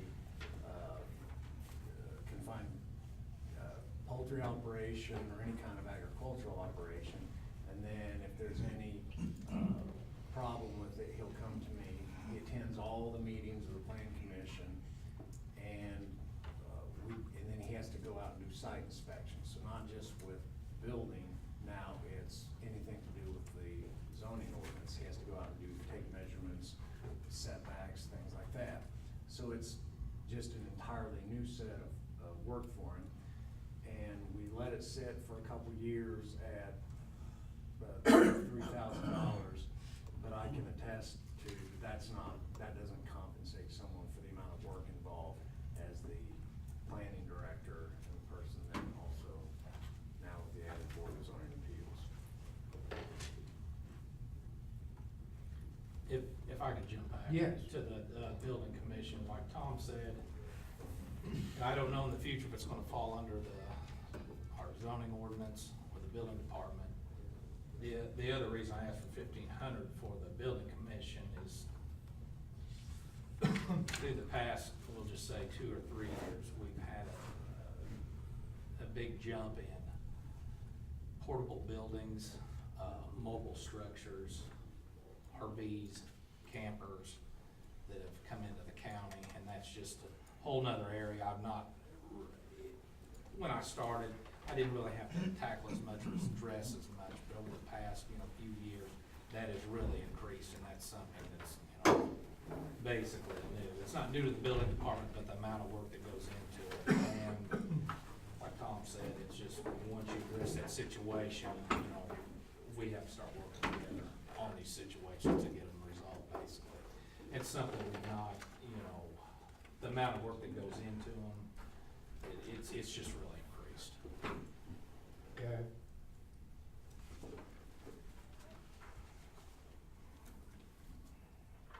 Questions from the council? I know that, as we develop these, new ordinances that are put in, they have to be verified. They have to have a place of origination as far as the initial paperwork to make sure that there's, proper documentation, proper placement of these. And ultimately, that Travis's position is the lead person to make sure that those are being, the forms are, it's on their obligation to those people to make sure that everything that they put on the form is correct, but we also have to have checks and balances too. So, Yeah. yeah. It's like if you've ever know anyone who's ever been a claims adjuster or customer service representative, you don't deal with happy people. You deal with people who are always trying to, get around you and bend the rules and stuff. And I've seen just an increase in the frustrations in the nature of his job over the last few years on that side. And then you throw on the added dimension of the claim commission and BZA, and it's just, the 3,000 doesn't really touch what he does for that, so. So you're looking at the 1,500 on the claim commission and the 1,500 as far as, not so much of an increase as increase in workload, no responsibility. Yeah. Okay.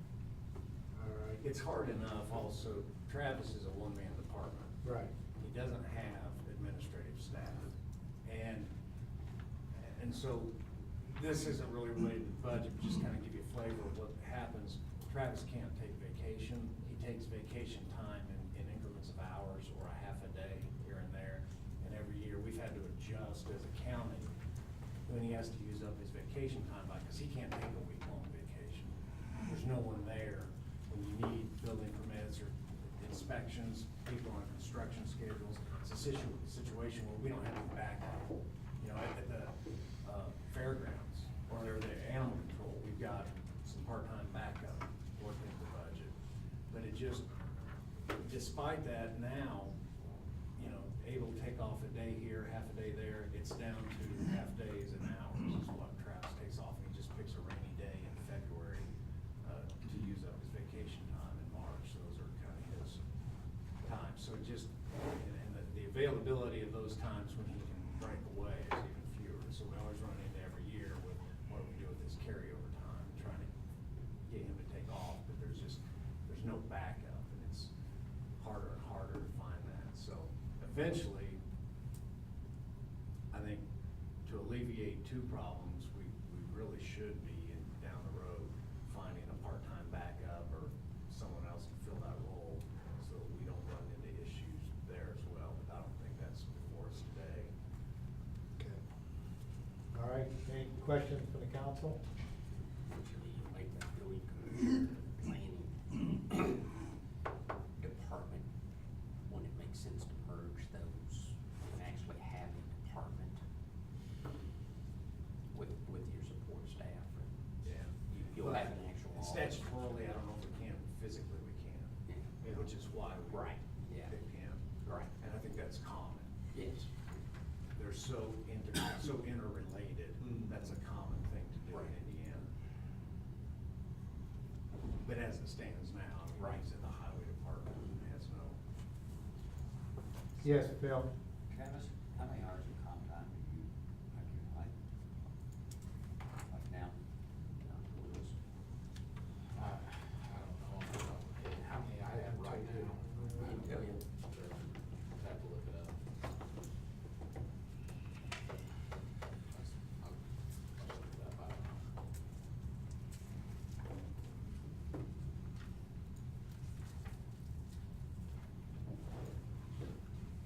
But for the most part, you've been able to use it, right? So it's not, he's not. I say it's less than 100 probably. Here we go. 110. 110. Right. Yeah. Plus all your vacation and sick days. Plus, did you say plus, David? Yeah, plus. Right, yeah, that's just overtime hours. Okay, is there anything else to be addressed with the building commission or plan commission? Council? If not, thank you very much. All right, thanks. Take that under consideration. Stormwater, 11:10, we're a little bit ahead, but if you're ready, we're ready.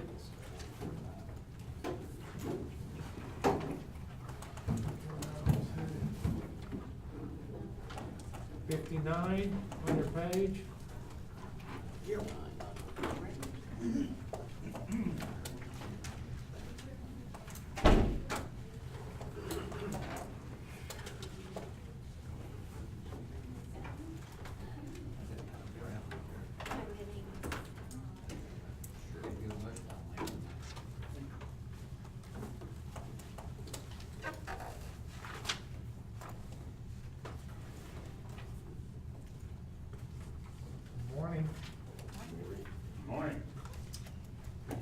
Mike and Jill. Pardon? Jim, Mike and Jill. Joe. Yeah. We're passing out a document here that Jill has prepared, introduce myself, and of course, I think most of you know Chip Brown, served as supervisor on the Salt and Water Board. With me also Mike Ponsford, our chairperson, and Jill, our Jill is our office manager. I've tried to prepare some things visually for you to see, and you've received our proposal, and just to visit a few minutes here and to share some thoughts. Many years ago, and I went through this a few years ago, and I'm not gonna take a lot of time with it, but our Salt and Water District is a board of 5 that serve the county and working toward the mission of addressing any resource concerns. And this was started back in the 30s after the Dust Bowl days, and now we've progressed on to take on more responsibilities all along. I think I'm here this morning in my own mind to justify, hopefully, Jill receiving a first deputy pay. And our mission, of course, has evolved into more and more responsibility as the years have gone. And since about 1980, it's been the Salt Water District's task is the education of the public and awareness of what is submitted and then finally adopted in the Farm Bill. And each year, this has grown, and Mike and I were talking at our board meeting just the other day.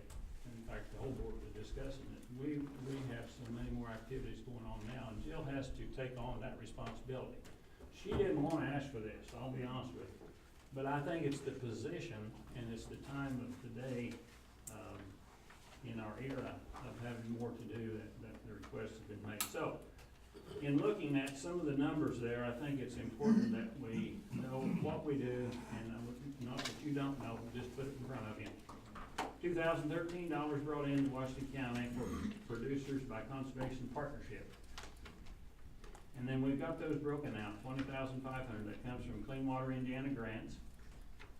Then I don't necessarily need to read this to you, but just to follow along here, the $526,800 is through a program administered by the federal government called EQIP, and we have it written here, Environmental Quality Incentive Program. And then 2 additional things that our county is doing right now and has had as a part of that additional workload and coordination in our office is the 319 grants. One with the Blue River Milk Creek Blue River watershed, and the second one there is the Lost River watershed. And there is cost share monies that are identified there in the green and purple to show you those dollars that are cost shared money brought into the county. And all this again originates with the Salt Water District and the position of the office manager. Then the $791,000 is through Conservation Reserve Program with FSA and RCS and State Department of Agriculture. So I think you can see that there's several dollars here that come into our county that serve our community. The second page identifies, if I'm in the right order, funds or services generated for Washington County Salt and Water District in 2013. The blue is the amount of services that come to our district and our county through NRCS. These are services and supplies. It's not cash money. This is an amount that they provide for us. Taking the office space of those employees, those representatives of the Lost River, of the 319 grants, and multiplying that out. The second one, the CRP, this is a contribution agreement that we worked through with our technician and brought in $39.90.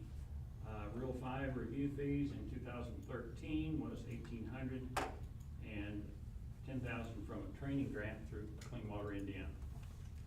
And again, all this runs through our office and someone coordinates it all, and that being our office manager. The third page shows you, and this is a little bit distorted as what we project for 2014, but it does show the 2013 employee salary that was funded by the county. Whitney Sawheaver is the grant administrator for the Mill Creek Blue River, the portion that's in the red portion of the pie. And then Jenny Rowland was a part-time person that was our in-house hired technician in 2013. That's going to be more into the full-time now, and we've brought in some additional sources of income to fund that position, but again, it is coordinated through our office, and our office manager is involved in all those positions. Then, at our meeting we had out at the Luttrell's last week, some of you may have, I'm not sure anybody, John was there a little bit, I think. I'm not sure you saw all of the numbers and dollars and so on, but I want to review real briefly, again, that our office coordinates the watershed plans for Mill Creek Blue River, Lost River, and soon to be, hopefully, funded this fall is a new watershed grant. Proposal funded request was $123,000. That'll be the South Fork Blue River, and we'll be notified approximately in November on that. But everything looks positive. The Clean Water Indiana funds that we've received in the last few years, we've been being able to cost share with several different people in our community that are in the agricultural field.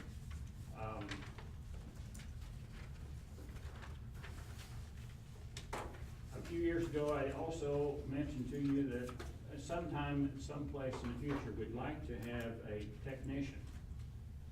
And rather than you pay for that, we've sought out and found ways that we can hire that person within our office. And the Rural 5 is one source of our income. Another is that coordination with Knox County on the CRP. We also received funding.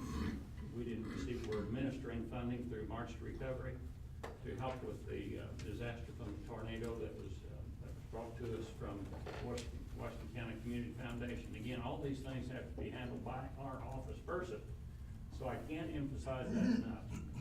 Then, additionally, just in the last few weeks, we submitted a proposal in cooperation and partnership with Harrison, Crawford, Lawrence, Orange, Du Bois for an additional grant that could receive up to $5 million. Now, that is yet to be determined, but the state of Indiana has a portion of funds, I think it's about $10 million. And then there are competitive grants or already been submitted.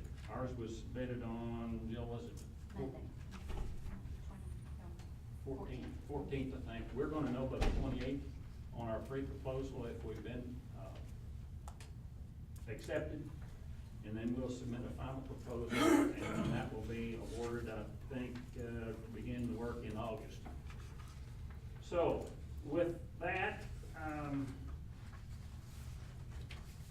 know I've run my mouth enough probably, and I didn't want to confuse you, but just to share thoughts with you. So, are there questions from the council or things I can help clarify? Just for information, the office manager, what was appropriated, what was, before we amended 2014, the office manager's position was $24,713. Then after we amended the budget, we raised that, which is basically an influence of the insurance. Mm-hmm. But third deputy, we've got some positions we've heard from today, this morning, and we've got some positions that don't even hit into the third deputy, second deputy, or first deputy category. And this is one of them. Third deputy category is $24,835, and that the second deputy is $25,416, and the first deputy is $26,000. So those first, second, and third deputy positions, of what they're paid, so, understanding. I'm kind of a tainted fruit with this, discussion, because I've been chairman before, and then I see of all the excess dollars, the other dollars that come in for small part of the percentage of what we pay, so anyway, with that, how'd the field day go? Very well. Were you able to see some of the things there? Yes, and had good discussion with electorals. You're speaking that field day? Yes. Yes. And then we were able to go down to the river to see some of the work that had been done and the result of it. Did they discuss some of the continuing problems of the river though? I don't recall that. We didn't dwell on it that much. Well, some of our concerns as a Person County is our structures down below and the state structures of bridges and stuff, and the roadways and stuff, so. Yeah. It's very significant amount of stuff that comes down that river. It was brought up, but not too much discussion of it. So basically, your request is basically to bring that back up to a first deputy position scale. And I think that would be a great summation of it, and I hope I've laid out, and I know you're under a tremendous amount of challenge to fit these things in, but it is our wish. Okay. Any questions from the council to direct toward the soil conservation? Sounds like you're doing a good job. What you got? Nice information. I'd like to fill that. Very good. Jill has Yes, I think you were at the meeting that night, so if you'd like. to This is pass for it the, around. For the field day. okay. some of that is things I went over and there were conditions. Well, I would have been there, but I was on vacation. I think my wife would have killed me. I used to work in Scott's engineering down in Campbell for years. I did. Beautiful location. In working with that, I got to spend some of the last few months with Walter Tippett, as far as, Polaris driving and stuff and working on that project, so. It was a lot bigger task than what we thought originally. I hope it was beneficial. Thank you very much for your time. All right. Appreciate it. Thank you. Thank you. Thank you. Okay. Outside the walls, looks like you're inside the walls, so you can come inside the walls and take the inside chairs. Hey. Okay, Okay. This is not on any of your budget pages. No.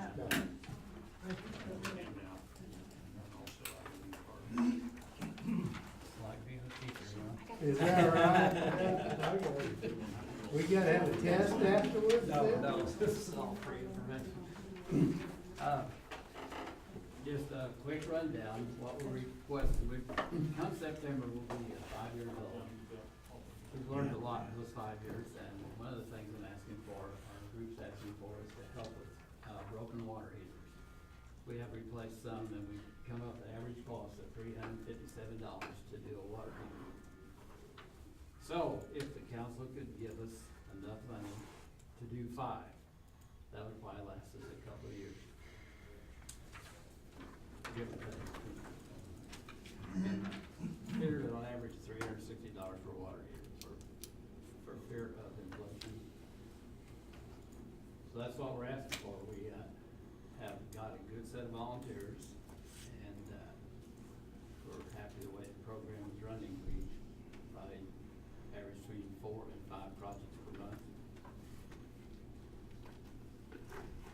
All right. I know that we struggled around, we used to participate as far as financial, in several organizations.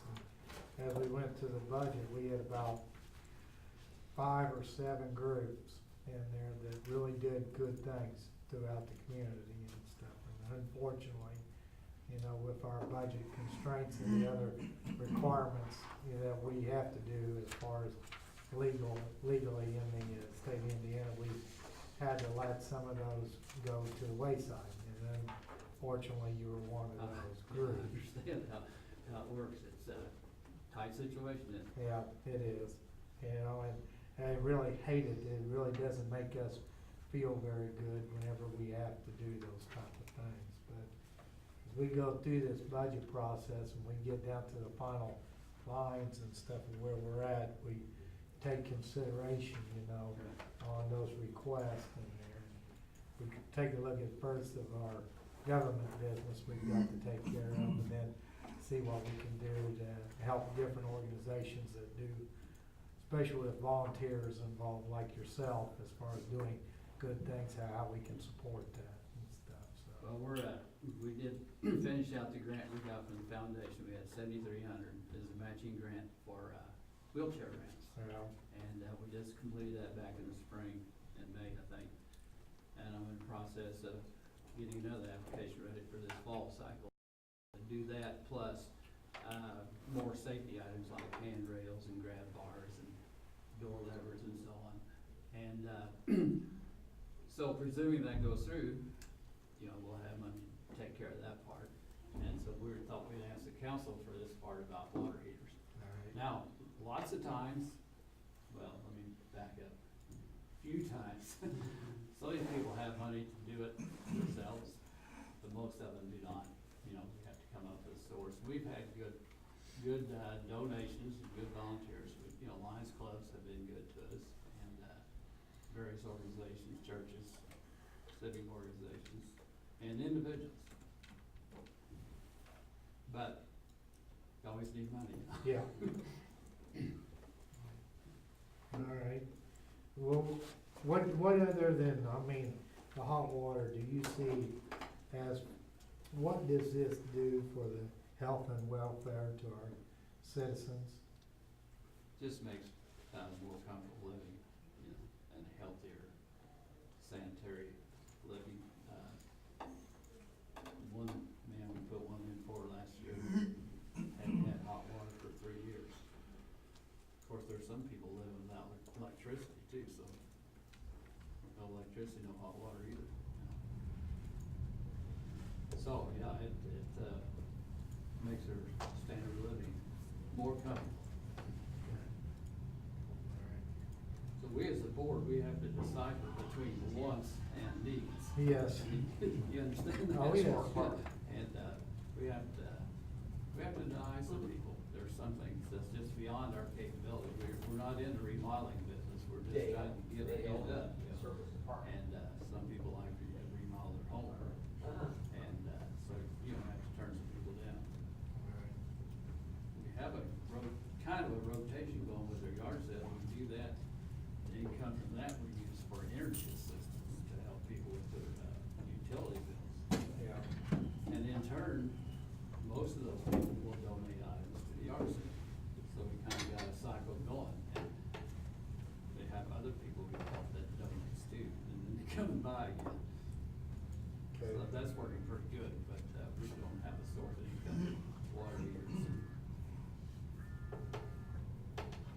Questions from the council? Thank you for the service you Okay, do. all right, well, Thank thank you you. guys for your time. I think we've got a little bit of a break here for our park and recreation. So right now we'll take a break till 11:40.